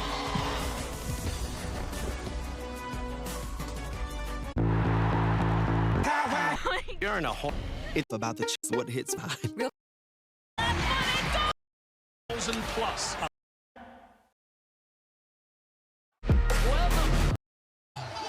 You got to see with the enemy once in a while, huh? Midnight Blue and Gold and the Orange and Brown, Toledo and Bowling Green. How about Jawan Newton? Wow, what an afternoon. Yeah, you expect nothing less from this type of talent. 7 grabs, $155, and a couple of touchdowns, and now he has surpassed Cody Thompson as the all-time touchdown leading receiver in Toledo Rocket history. Yeah, I get the sense, Michael, that this will not be the last time that we feature or highlight what he's going to do in the course of this football game. I hear you, partner, and I couldn't agree more. Now, let's see the response for the Bowling Green offense again that put 4 touchdowns up in the opening half. Solid return for the Falcons as they get out near the 30-yard line, and that Bowling Green return again came from Jason Patterson. So here's a good look. Starting quarterback Connor Bazelak, the young man from Dayton, Ohio, southwest part of the Buckeye State, started his career at Missouri, then went to Indiana, and then head coach Scott Loeffler says you might be the starting quarterback if you joined us as a Bowling Green Falcon. That appealed to Bazelak, and here he is. Off play action. He's going to take a shot. It is caught. What a throw, an outstanding grab by Raheem Smith. Hey, good. Talking about Bazelak showed us why Scott Loeffler wanted him to run his offense. What a throw and catch. Yeah, look at the extension on part of Raheem Smith, and that he goes completely full extension to pull that football in because he's wide open, and he makes a circus catch and extends his body and comes down with it. A very timely shot play on the part of Bazelak and company for this Bowling Green offense. Raheem Smith says, Baltimore in the house. The young man from Calvert Hall High School. Back to the ground game. Looks still alive for Bowling Green. They got the football to Harold Fannin. That's a tight end, ladies and gentlemen. Yeah, they got the football to Fannin. The man can do so many things, and he does it exceptionally well. Yes, this is a design running play for Fannin Jr. He is a tight end by trade, but he can play running back on any other given occasion if you give him the football. Second carry today for Harold Fannin. 12 yards on the 2 carries. Got 8 there, 2nd and 2. Bazelak, play fake. Look at end zone. It was broken up. Oh, how about the defensive play to break that up for Toledo as Avery Smith just saved a touchdown. Partner, you know, it's all positive, but Bazelak's got to put more air under that, and he's got 6. Exactly. You loft it up there, that's what's going to happen. The DB gets a chance in Avery Smith to come back and cut underneath it to break that play up. But that was a sensational play on his part, because that certainly was a touchdown in the making. If you throw more air under it or put more heat on it so that the defender cannot get on that play. That's the 10th pass breakup of the year. He has 1 pick. He just saved a touchdown there. Bazelak will check down. And that throw is hauled in. Yeah. As Bazelak. Got a bunch of choices on this play right here, Michael. You got to hold a lot of flags, huh? Pass interference. Yeah, the play from Raheem Smith, who made the grab on the Bazelak throw. Let's see if it is going to stand up. It will. It's against, it should be on Toledo based upon what we just saw. Matt Pikowski, white hat, game referee today, in conversation with 3 of his officiating mates. There is no foul on the play. Result is a first down. Well, that's one of those deals where, like, it was a positive play anyway, so let's take it off the board. But what took place was in the secondary, you had a situation where the defender pretty much undressed the receiver for Bowling Green.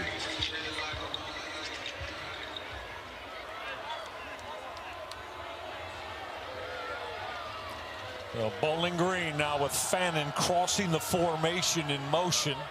Going to go outside the seams on the left side of the formation. They're coming back with that slip screen, and Toledo had it smelled out. Outstanding play from Jackson Barrow, the Mike linebacker out of Indianapolis, who made that hit. It's called getting accustomed to and getting used to plays being made. And right there, you see Barrow do a great job of diagnosing, sniffing it out, and making a play. Now, in the first half, Michael, that was going for 10, 15, 20 yards. But it seems to me that Toledo is starting to get a sense of what Bowling Green wants to do on the offensive side of the ball with their misdirection plays. Barrow certainly did there as Jamal Johnson. And the misdirection did not compute there. Play fake Bazelak. Jamal Johnson dropped the football. Ooh. That's an incomplete pass.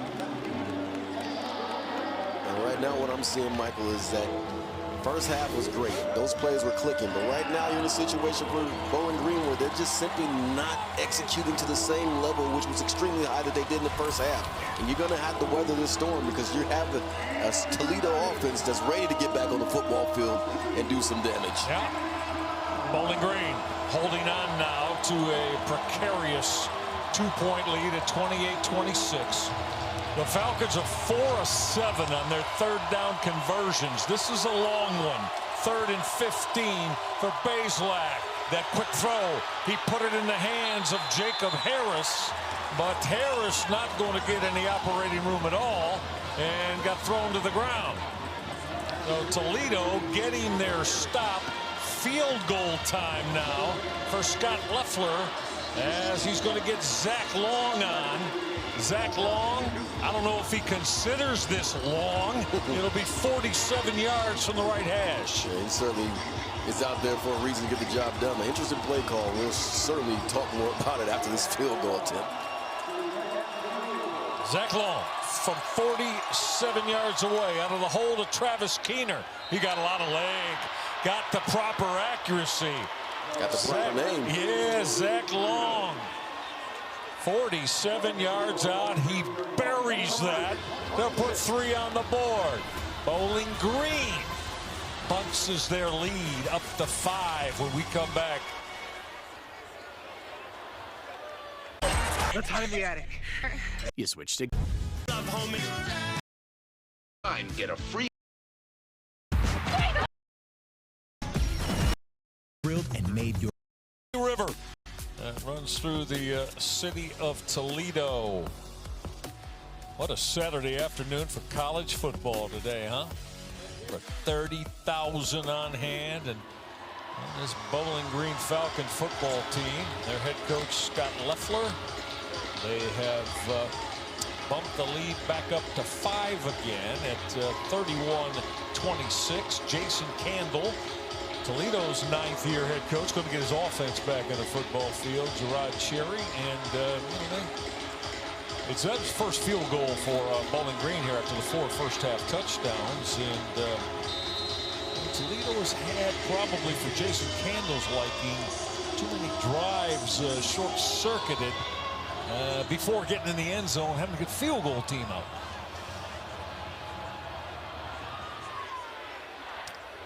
Another non-returnable off the right leg of Bowling Green's kickoff man, Zach Long. All right, so this Toledo offense. Here's the offensive line, all right? From left to right, Alan Jones at left tackle, Carter Foudy, the left guard, Jacob James, the Ohio State transfer at center, Ethan Spoth, the right guard, and Cole Rett. How would you typify their day-to-day in terms of overall and being able to run the football? Well, it started off slow, but to their credit in the second half, they have started to control the trenches and are getting a good push and picking up positive yards with that running attack. For quarterback Tucker Gleason, motion from Vander Ross, pressure. Gleason will step up. Real nice grab made by Jawan Newton. Depending on the spot, yeah, they got 10. Move the sticks, first down, Toledo. He makes it look easy. That's Jawan Newton, because right there, you have a defender on your back draped on you, and you still come out the football with no juggle to catch. NFL scouts love them, folks. You'll see them playing on Sundays. Ground game means Savon Clark on the carry. Big back, if you're just joining us. Transfer from the Georgia Bulldogs is Savon Clark, 230-pound running back.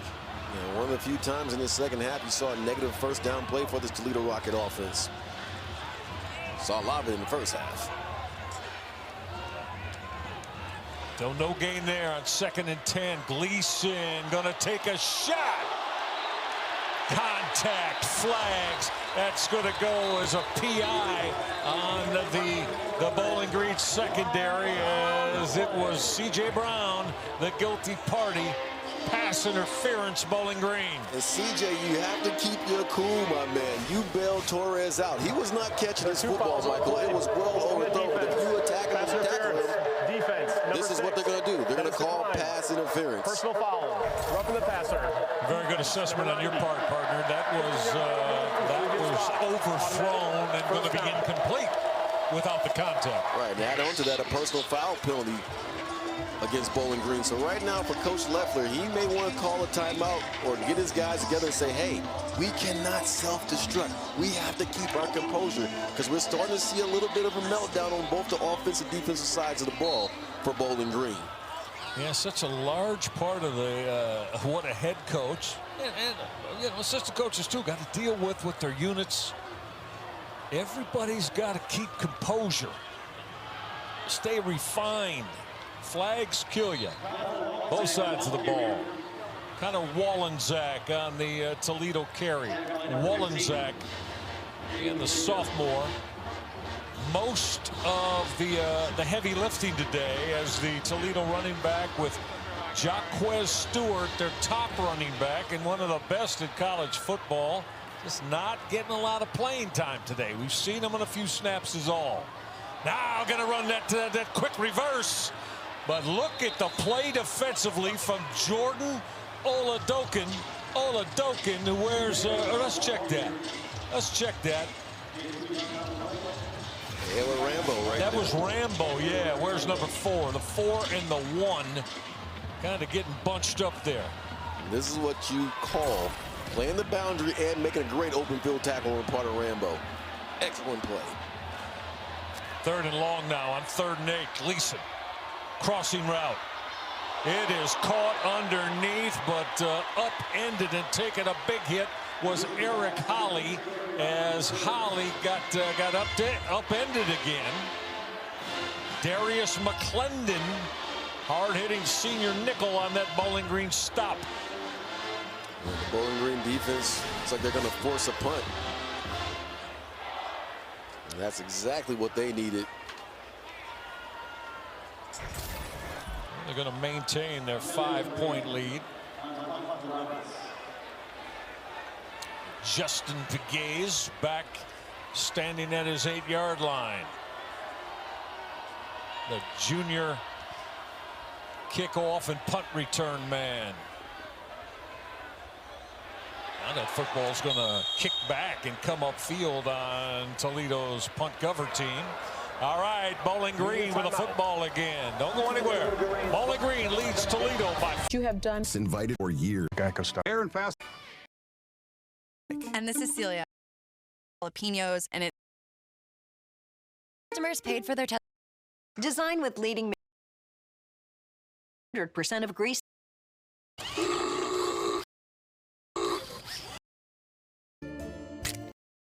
Back at the campus, the University of Toledo here in Toledo, Ohio. Great to have you along on ESPN today. Michael Rega, my partner Gerard Cherry, our producer Stas Hall, director Anthony Giassi. Great crew. Know you're enjoying it. Big rivalry. Scott Leffler, the head coach of the Bowling Green Falcons. Going to look at his football team now. This is their worst starting field position of the day today, but they started this football game with the lead and have held it all the way through.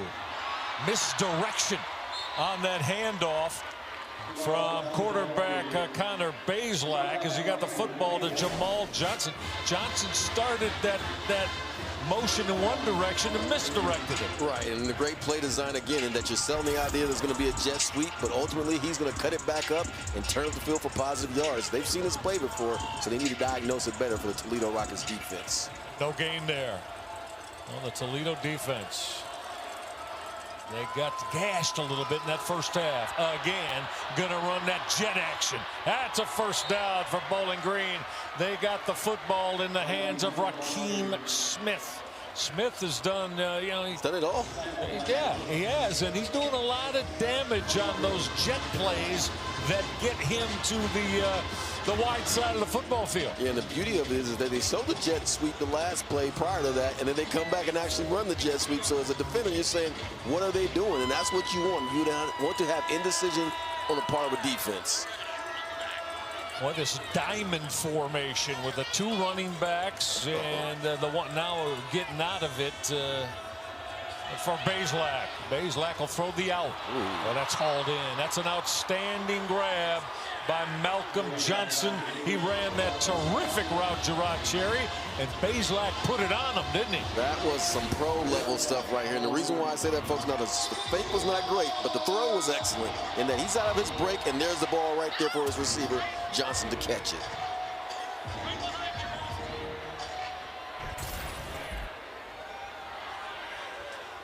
Hitting the throw was Connor Bazelak as he and Malcolm Johnson hooked up for 14 yards there.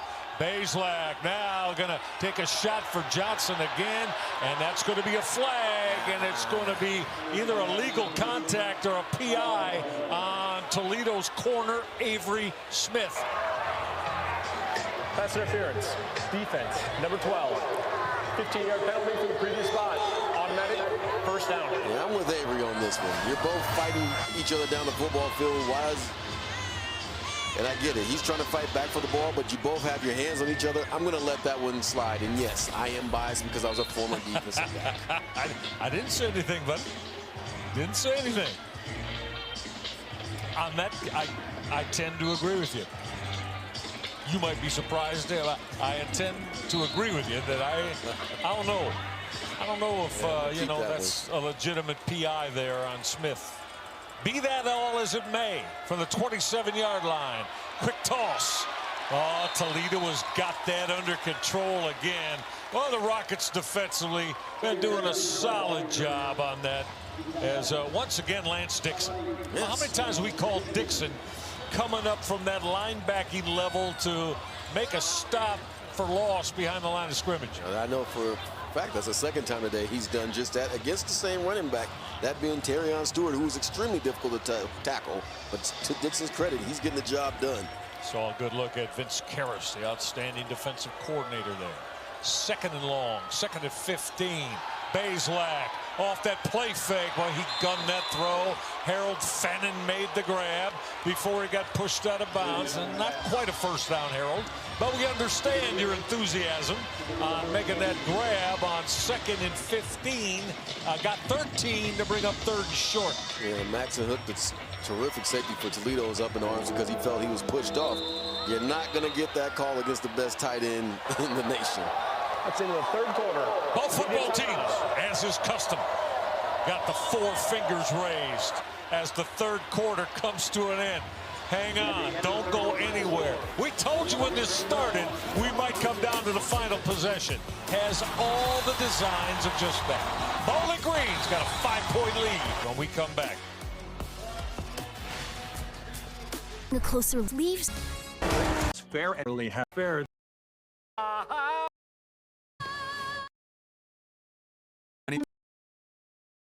Is the pimento. Give me a vodka. Games in the game. And Eat. 45 minutes in the books. There you see it. Bowling Green got off to the solid start. And the 11 Falcon offense off that quick play action. That throw is dropped. He put it on Jamal Johnson. Johnson started to turn and wanted to get to the end zone before he secured the football. And I'm starting to see more and more of lack of execution on the part of Bowling Green, because that was an open play and a well-designed play. But if you execute, you're going to find yourself doing a great job. And look at the passing yards. Toledo, you wouldn't think with the score being what it is that they lead in that category. But to their credit, they're doing just that and keeping themselves in this football game. Coach Leffler is telling them, you got to catch it before you think about running. Bowling Green will try to bump this lead up to 8, which of course would still keep it a one-possession game. 35-yard attempt from the right hash for Zach Long. This from 35 yards out for long. Lot of leg. Accuracy is fine. Put those 3 on the board for the Bowling Green Falcons. 8-point game when we get back.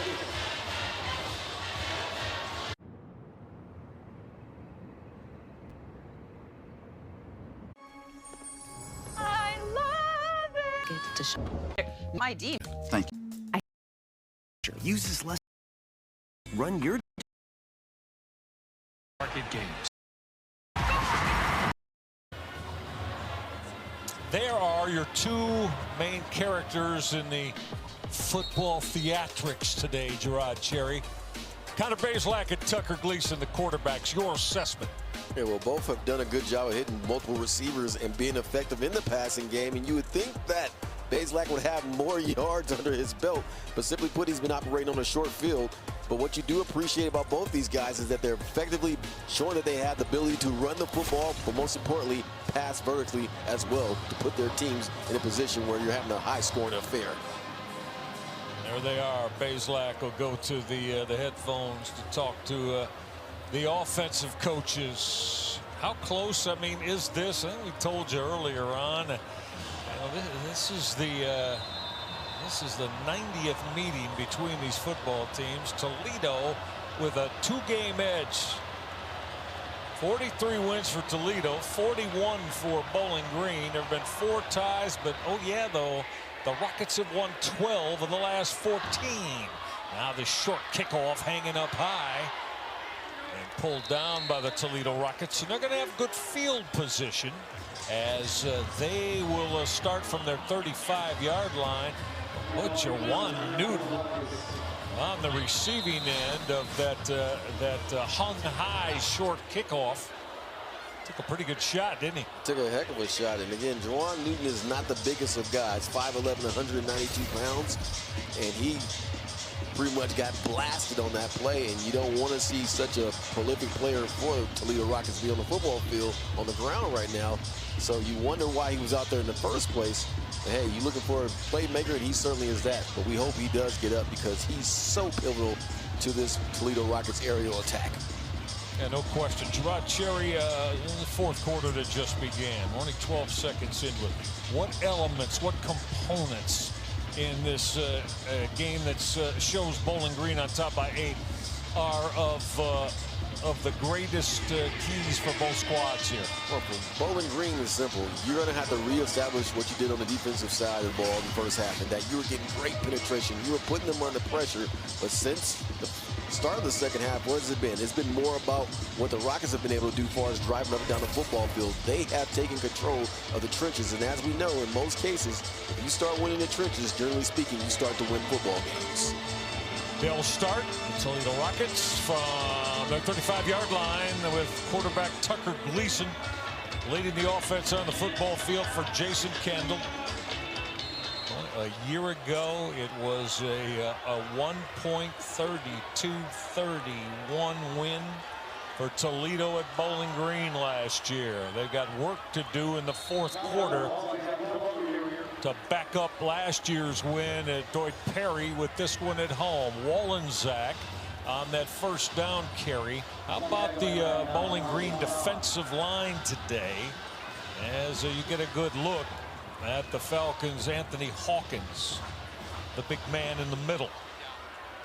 That quick throw, put it in the hands of wide receiver Junior Vandeross. This is going to bring up 3rd down. How do we assess this Bowling Green defensive line today?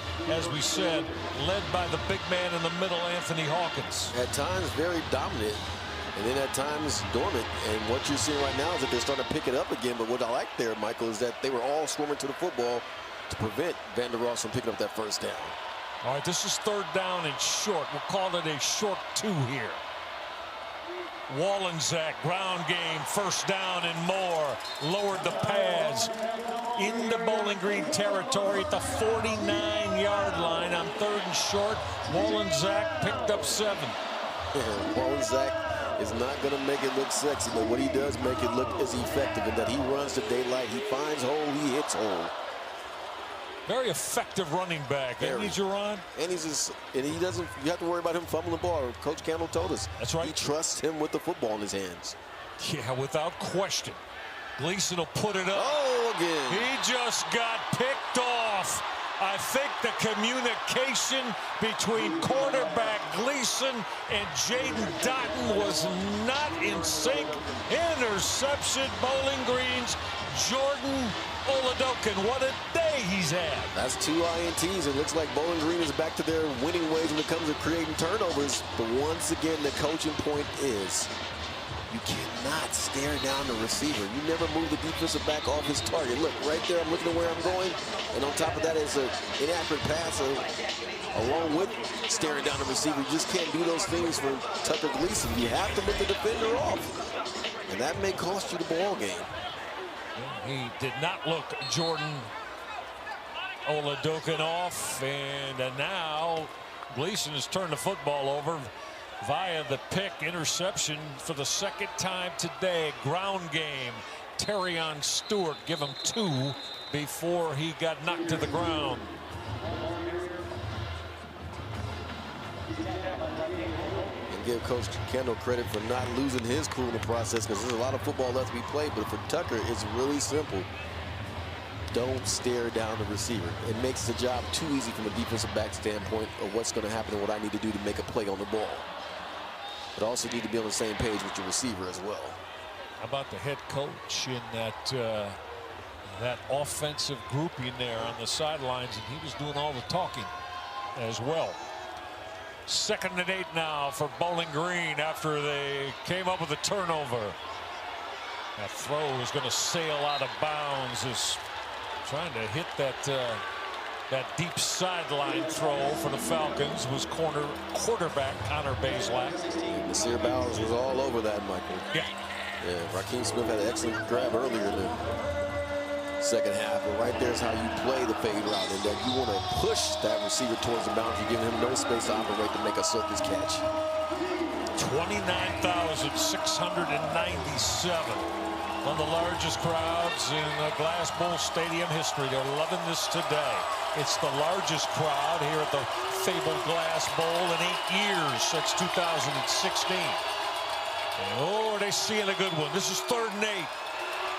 Bazelak stepping up, delivers his throw. That's hauled in. First down, Bowling Green.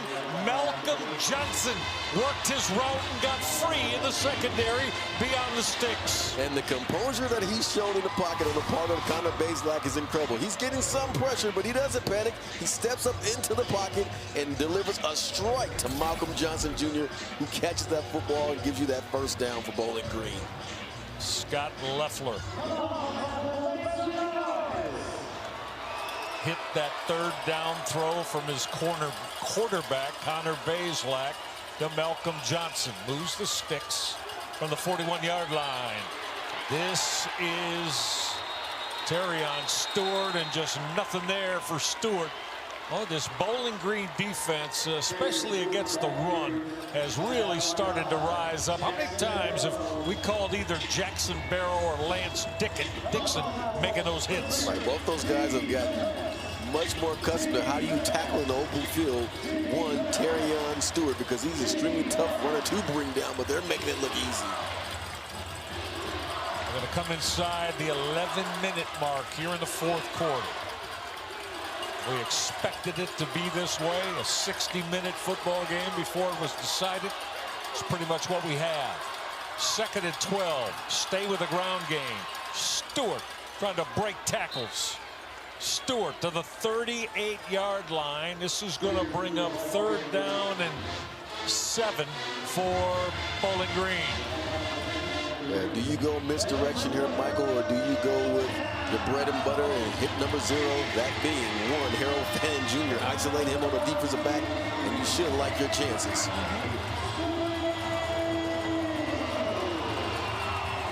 But he will be matched up against one of my favorite. Well, actually, Alls is not going to go on Fannin Jr., but you're going to have a cornerback matched up against a tight end, so look for them to isolate. Toledo fans trying to extol their defense to get this third down stop. It's Bowling Green that uses their first timeout here in the second half. That's the first of the half. 34-26, Bowling Green by 8. Vince Karras and his defense trying to get a stop.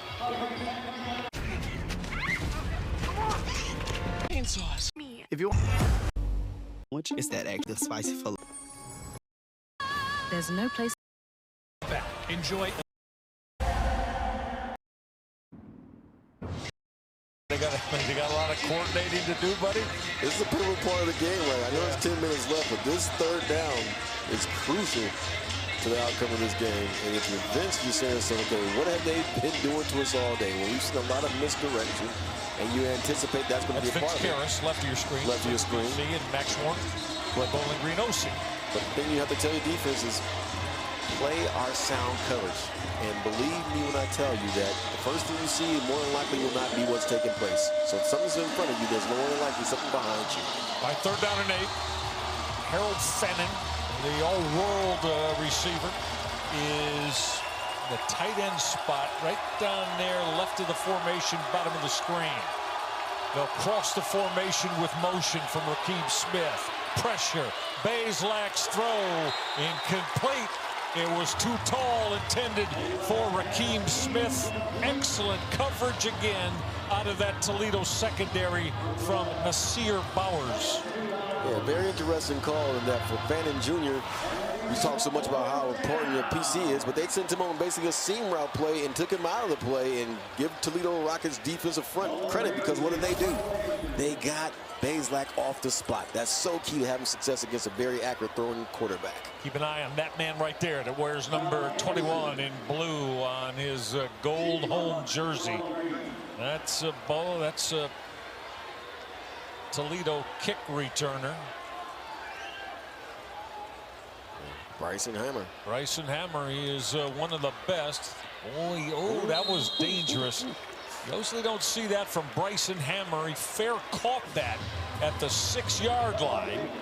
Decided better to secure a fair catch than to maybe let that football get inside the 5.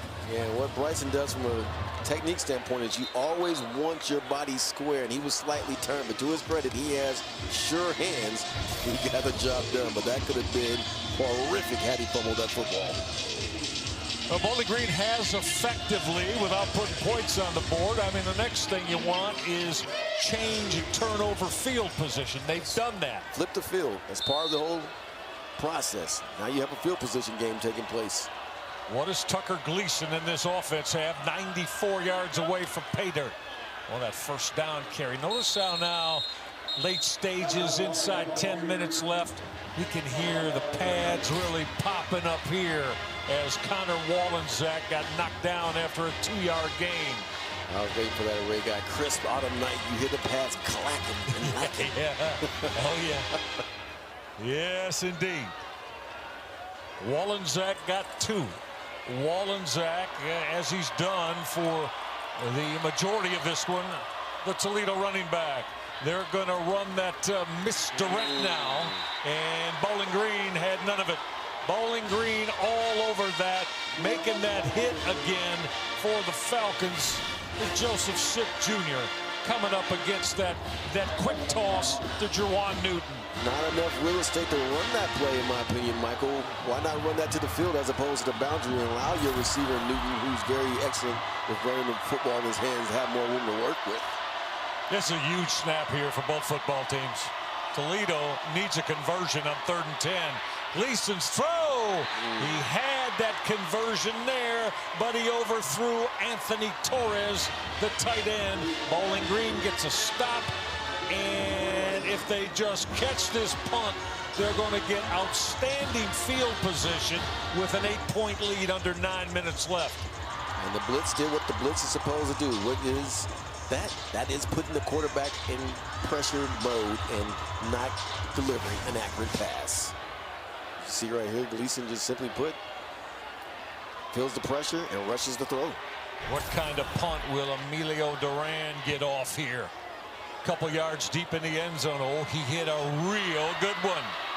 It'll back up Bowling Green on that return. They went to Justin Pegues there, and Bowling Green will start from their 38-yard line. When we come back, Bowling Green by 8. Timeout. Everyone's watching. We're spicy jalapeno pepper. Everything we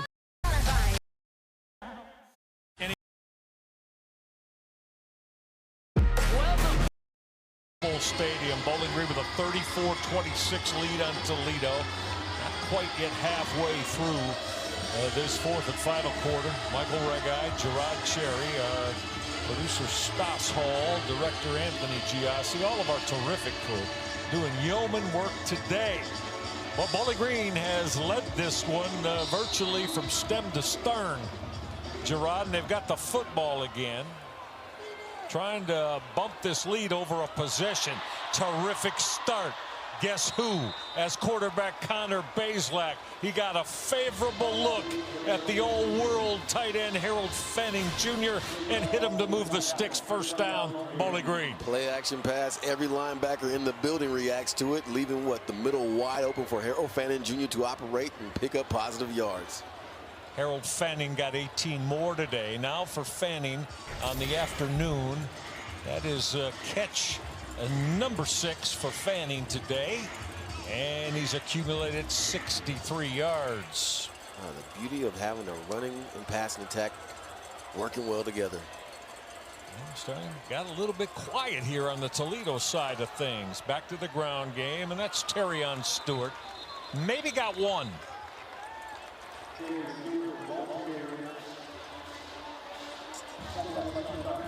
Stewart, who started the day with a 25-yard run and kind of set the scene for Bowling Green offensively. Again, the Falcons had 4 first-half touchdowns for Scott Loeffler. They've been leading pretty much the entire way. Right. And if you're the Toledo defense right now, Michael, your offense is having troubles moving the football. You got to start saying to yourself, how do we create a turnover? There's that diamond formation for quarterback Connor Bazelak. Stewart got through that slight crease. Stewart with a cut inside the 25-yard line. First down again. Terrion Stewart just basically tells every defense he plays, I'm not going down on first hit. Might not go down on second hit.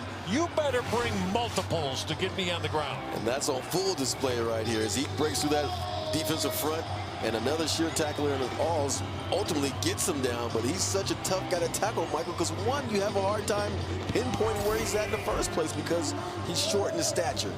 But when he's in that open field, you know where he's at because he runs so hard. And that a great look inside that helmet and face mask of Terrion Stewart. Bowling Green has 8 rushes today for 10 yards or better. Stewart again. Look at Terrion Stewart. He turned a 1-yard gain into a 5-yard carry, Gerard Cherry. And that's what you call wanting it. And in this case, wanted more than the guys want to bring him down because he should be tackled in the backfield. But no, he's such a hard guy to want to get and locate. But when he meets you in the hole, you have to do a much better job than that if you barrel and bringing him down. We'll show you here momentarily, but as we came on the air this afternoon, this one going to go a long way potentially in ultimately deciding who are the haves and maybe who still has a lot of work to do for talking about winning a MAC championship this year. And it's going to be Bowling Green. Quarterback Connor Bazelak calling the timeout, and Scott Loeffler has, no surprise, he's rode Terrion Stewart today. We promised you we'd take a look at the Mid-American Conference today. Let's do it. Oh, Tim Albin and his Ohio Bobcats just rolled Buffalo down at Peden Stadium in Athens. Miami blasted Central Michigan today. How about Akron? 4th quarter lead for Joe Moorhead over Eastern Michigan in the 4th quarter. Ball State, Northern Illinois in a good one. And Western Michigan The Broncos, they are rolling, aren't they? Yes, got a chance to watch them last week. That's right. Very impressive. Similar to what you have here with Bowling Green. They have playmakers at every position on the offensive side of the ball. No, you're right. You are right, partner. This is 2nd down and 6. Turning that corner inside the 10-yard line. Still alive. Battling toward the pylon. He's in the end zone. Touchdown, Raheem Smith. What a tough run for 6 from the 175-pound junior out of Baltimore. 5'9". He took something from the page of Terrion Stewart and said that we may be undersized in our height, but we run with a lot of heart and conviction, and you won't see a better run today than what you saw right there, because once again, Michael, he should have been tackled in the backfield, but what did he do? He got on that outside corner and refused to go down and muscles his way. Yes, I said muscles his way into the end zone for the touchdown. Very impressive run. Well, that's a $175 now. That's not a 230-pound back. I mean, and that was just will and that desire, right? Might be a misnomer. Might be 165. If that. But yeah, you're absolutely right. That is all about will and desire and wanting more. And this is why we talk about the importance of complementary football, because you get the great blocking right there, but the effort right here pushes a guy off of him, purposely runs into a defender and says, I want what we call that smoke, and then ultimately finds himself in the end zone for the touchdown. And now Toledo fans are starting to vacate the building, but you have to be impressed with this effort. And look at Fannin Jr. right there, helping in on the play by pulling his receiver, Raheem Smith, into the end zone. Another look at it. Again, nice outside, no one there to contain. All right, I'm going to run into a defender, but I'm going to keep my feet because I want to be in the end zone and score as well. Great job of running the football, and great play call again on the part of Leffler and company. Bowling Green is now over 200 yards running the football today against a Toledo defense ranked at the very top of the Mid-American Conference and in the top 30 nationally against the run. Just as important, Michael, you are now up 41-26 on your rival. Yeah. At their home. Well, now we're talking about this more than 2-possession lead. It's a 2-touchdown lead. Oh, yeah, those are wearing the orange and brown that have made this trek, and it's only 13 miles difference between these two campuses in Northwest Ohio, but Falcon fans feeling real good. Toledo's got to get it quick. It'll start with a Jerwan Newton kickoff return. Good field position. The issue for Toledo has simply been that they cannot get a chunk play going. They had some success early on in the game, but since the second half has taken place, I really haven't seen anything deep take place. You need to go back to that aerial attack. And Tucker has to not stare at the receivers in the process. Would you kind of call this a star-crossed up and down afternoon for Tucker Gleason? Yes, it's certainly been that. He's had his moments of excellency, and he's had his moments of, dare I say, despair. Just not making the throws he wanted to make. He's been picked off a couple of times and missed a couple open receivers, and that, his accuracy. Gerard, when a quarterback consistently is missing high, does that depict or tell you anything? Yeah, it tells me a couple of things. One, that his feet, from a mechanic standpoint, aren't set, and that he's feeling the pressure in the heat of the pass rush. Jason Candle, 5:04 left with his football team down 15. It's going to be 3rd down now and 10 if Toledo wants to keep this drive alive, or quite possibly maybe with 5 minutes left. And now possession's going to be shortened. Maybe if they don't pick it up on this 3rd down snap, maybe that man, Jason Candle, says, offense, we got to stay on the football field. Yeah, can't get the ball back over to Bowling Green. They're doing way too well on the offensive side of the ball for you to think you're going to slow them down. 5 of 12 on 3rd down. Set up that screen. It's going to be for negative yardage. Boy, again, these Bowling Green linebackers run into the football. They got all over Jaquez Stewart there. Making that hit for Bowling Green, Trent Sims. How many times have we called Joe Sipp, Brock Horn today, this BG linebacking core? that has been outstanding. Yeah, plenty of times. And right here, they have a very interesting assignment ahead of them. Do not let them catch anything behind the sticks as your assignment. Probably your football game right here, folks. 4th and 13. Gleason got to throw the football. He's not going to throw the football. Turnover on downs. Give it back to the Bowling Green Falcons as Gleason decided to pull the football down and try to make it with his legs. Came up short. Bowling Green, their fans feeling real good about a 15-point lead and the football with 4:23 to go. Yeah, they have all the rights to be excited and hyped because their football team is dominating at this point. And for Gleason, you appreciate the effort. There was really nowhere to go with the football, so he did the right thing. But the indecisiveness to when to decide to run probably cost you being able to pick up that first down. Yeah, yep. So this is going to be a heavy dose now of Terrion Stewart and maybe Jamal Johnson. Got to believe that Bowling Green's going to continue to run the football. This is Stewart on the cutback. Stewart got 5 on that first down carry. And almost had more. Must be spotted at the 39. So we give Stewart 4 officially. 30-second timeout. 2nd and 6. And here is Jason Candle now saying we got to start using our timeouts. What we also have to do from a defensive standpoint is gang tackle Stewart. If he's going to run like this hard still, strip that football from him. Or at least make an attempt for it, but you have to have everyone surrounded. You can't go one-on-one with him and try to do that because he'll bowl you over. But the idea of gang tackling and stripping, that has to be on your mind as a defense right now. Partner, I'm with you. We haven't seen a lot of that today from the Toledo D looking to rip the football out. Right. And the reason why you haven't seen a lot of that is that so many guys are caught up in what their assignment is with all the great job of misdirecting plays is forcing what? Reading as opposed to reacting on the defensive side of the ball for Toledo. 204 rush yards. Here's more from Terrion Stewart. Stewart just got 5 more, and it's going to bring up 3rd and short. We'll call it 3rd and a long 1. And now after the 2nd down carry, Jason Candle deciding no timeout here on the 3rd and 2. Well, they're going to call it officially 2. It's really a long 1. But be that as it may, you see the clock, which has now become very important as well. Right, certainly an issue. And when you're getting 5 yards a clip per run, or 4 to half to 5, that doesn't help the cause either for Toledo to get off this football field and put their offense back on the field.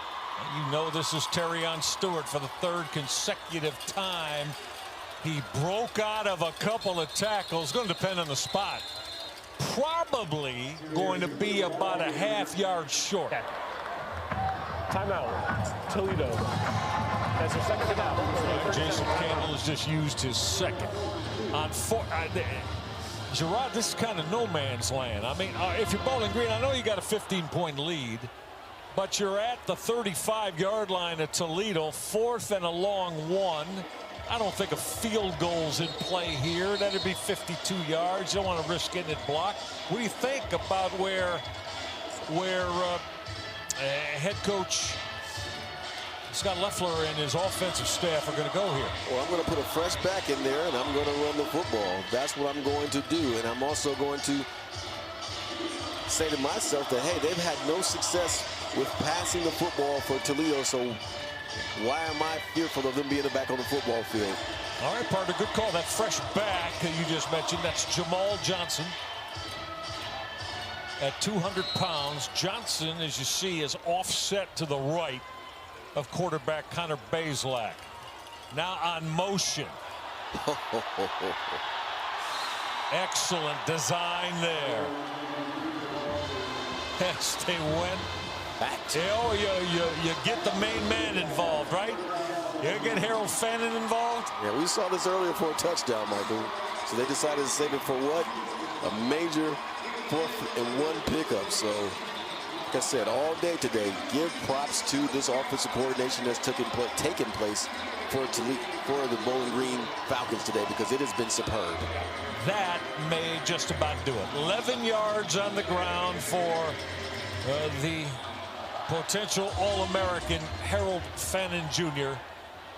And the Bowling Green sideline feeling real good about this, and why not?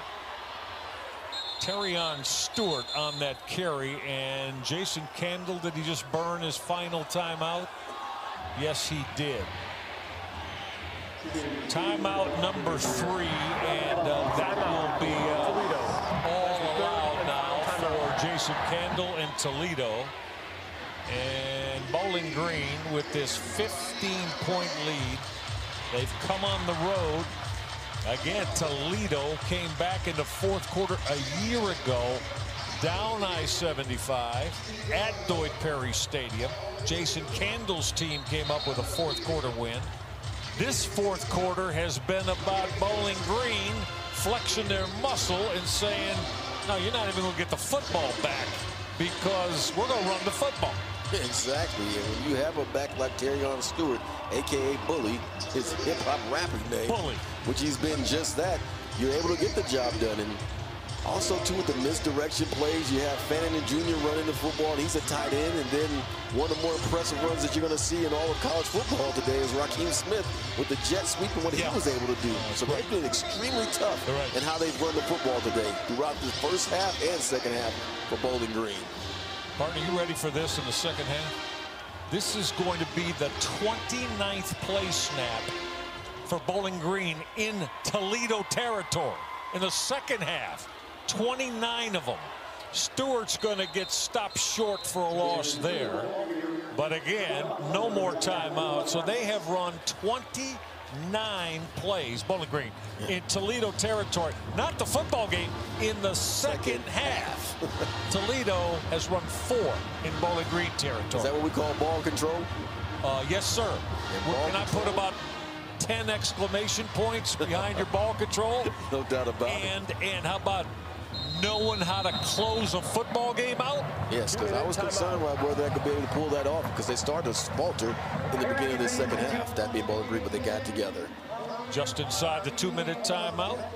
All right. We'll be right back to Glass Bowl Stadium.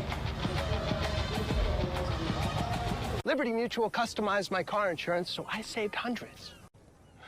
If it's that extra, I feel like We love home. Get a free upgrade to home.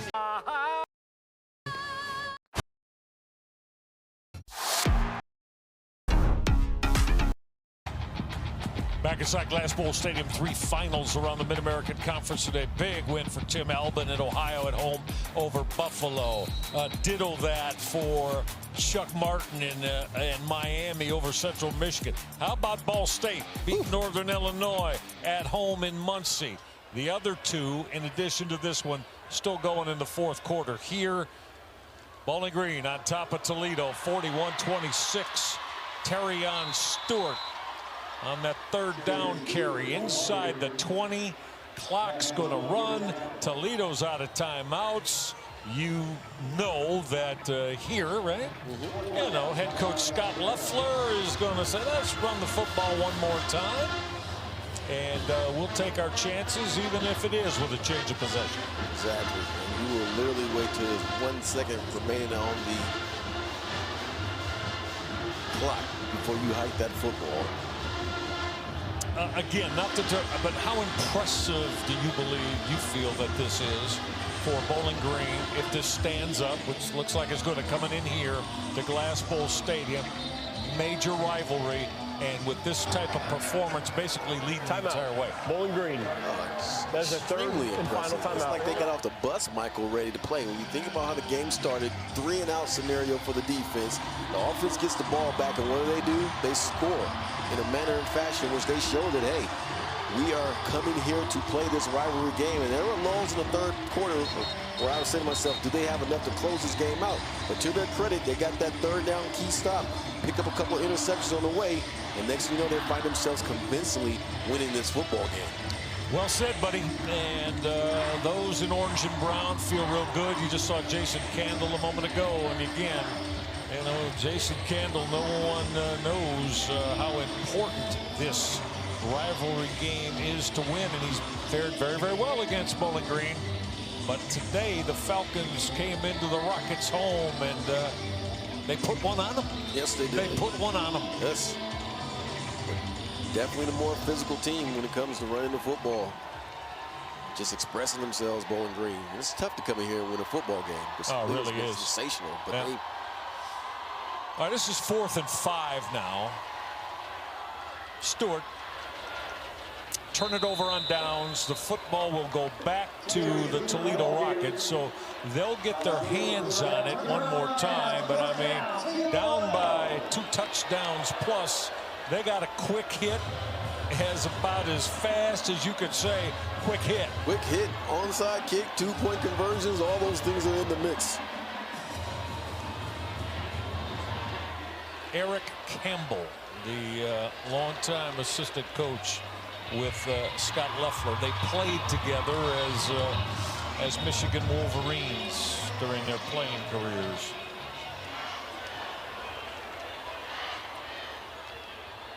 One last opportunity for Tucker Gleason and this Toledo Rocket offense, and again, it's been a very up and down day for them. That quick throw will get hauled in. Anthony Torres made the grab. Again, no timeouts, Toledo. They cannot stop the clock. Gleason. Gonna load it up. Oh, he had him. He did. He threw it out of bounds.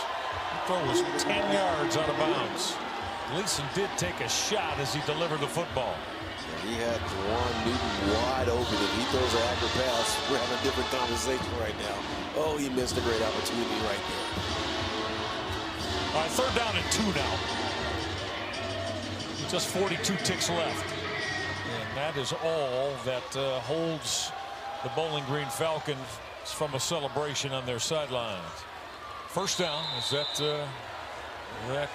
throw, that quick short throw is hauled in by Jacquez Stewart. Chains will move. Clock rolls inside 30 seconds. Gleason fired middle. Was that catch made? Was that hauled in? It was, as the grab was made for Toledo. Junior Vandeross made the catch. We're down to 21 seconds left. Again, the underneath throw. That is caught. Making that catch again, Eric Holly III. He's going to bring up 2nd down. We may not have another snap. Let's see. The Bowling Green throng is really revving it up. Final snap. Clock hits triple zeros. Gleason's throw got kicked off. It doesn't matter. They're going to call it incomplete. You can book this one to Scott Loeffler and his Bowling Green Falcons. A most impressive 41-26 rivalry game road win over Jason Kendall and Toledo. Yes, and give the Bowling Green Falcons major credit, because what they did today and how they came into this hostile environment and took care of business and made sure that they got the job done by playing a complete football game. Not 2 quarters or 3 quarters, but a complete football game. You have to be impressed by that. Tremendously impressive. Loeffler this week in our conversations with him, Gerard Cherry, as you and I do with head coaches in preparation for each and every game, you could sense a great deal of confidence coming in here. They felt they had a tremendous week of practice and preparation and felt very enthused and confident about coming in here against their big-time rival and winning. Yeah, and it showed up on the football field today. As I said, Michael, when they got off the bus, they had the intentions that they were going to take care of business from the start of the game to the end of the game. That's exactly what they did. And this was a very impressive win by the Bowling Green Falcons. And yes, they now have that I-75 trophy, and well-deserved, because they flat out represented and dominated this football game from start to finish. For the last 3 years, the road team has won the football game. Yes. Bowling Green, Bowling Green won here in 22. Toledo returned the favor last year at Deutsch Perry. Now the 2nd consecutive win and 3rd road team win overall in this heated rivalry. This one goes to the road team, the Bowling Green Falcons. Right, when you consider how dominant Toledo has been in this series, for winning 12 out of the last 14, you'll certainly, if you're the Bowling Green faithful, take this victory and relish in it because it has not happened a lot in the past 10 years. I can hear the party starting. Yes, it's down started. In this short haul back down south in I-75. The party is going to start. At all those wonderful spots on the campus of Bowling Green State University. I won't mention the names of them now, but there's many of them. How about that? Yeah. Bowling Green. They come in here and win. Beat Toledo 41-26. All right, Gerard Cherry, what does this do to how the look standing-wise in the Mid-American Conference? As you see now, how about this? Western Michigan still at 4-0, but Miami, Ohio, and Bowling Green just a game behind at 3-1. Right, the parity runs amok in the MAC, and if you're Western Michigan, you're loving where you're sitting right now. And for everybody else, Michael, I still feel even if you're at 2-2, you have a chance in this conference because, again, you never know what you're going to get week in and week out. But you better win them all now. Yes, sir. And you're going to need some things to go your way. Yes, you are. But those three that we mentioned, Ohio, Miami, and Bowling Green sitting at 3-1. And again, the job that's being done in Kalamazoo, Michigan, I guarantee you nobody that follows the MAC. After 4 MAC games, Western Michigan's going to be 4-0. Yeah, Lance Taylor and company are certainly getting the job done. And again, Bowling Green, great victory for Toledo. You're obviously going to have to figure out some things on the offensive side of the ball to play a more complementary brand of football and getting that rushing and tackling along with that passing game going again. But more importantly, you live and die by your quarterback play. And today, it just wasn't enough on the part of Tucker Gleason to get the job done. Yeah, absolutely, partner. And again, yes, you mentioned Lance Taylor, the head coach of the Western Michigan Broncos. They're sitting in first place halfway through the MAC standings. They've been terrific. Partner, you were phenomenal today as always. Love us being together. And that's going to do it as a lot of the hugs come for head coach Scott Loeffler and the Bowling Green Falcons. They beat Toledo 41-26.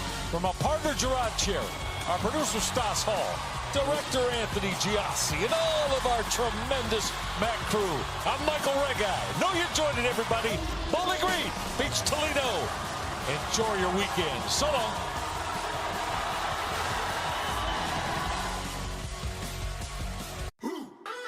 From summer loves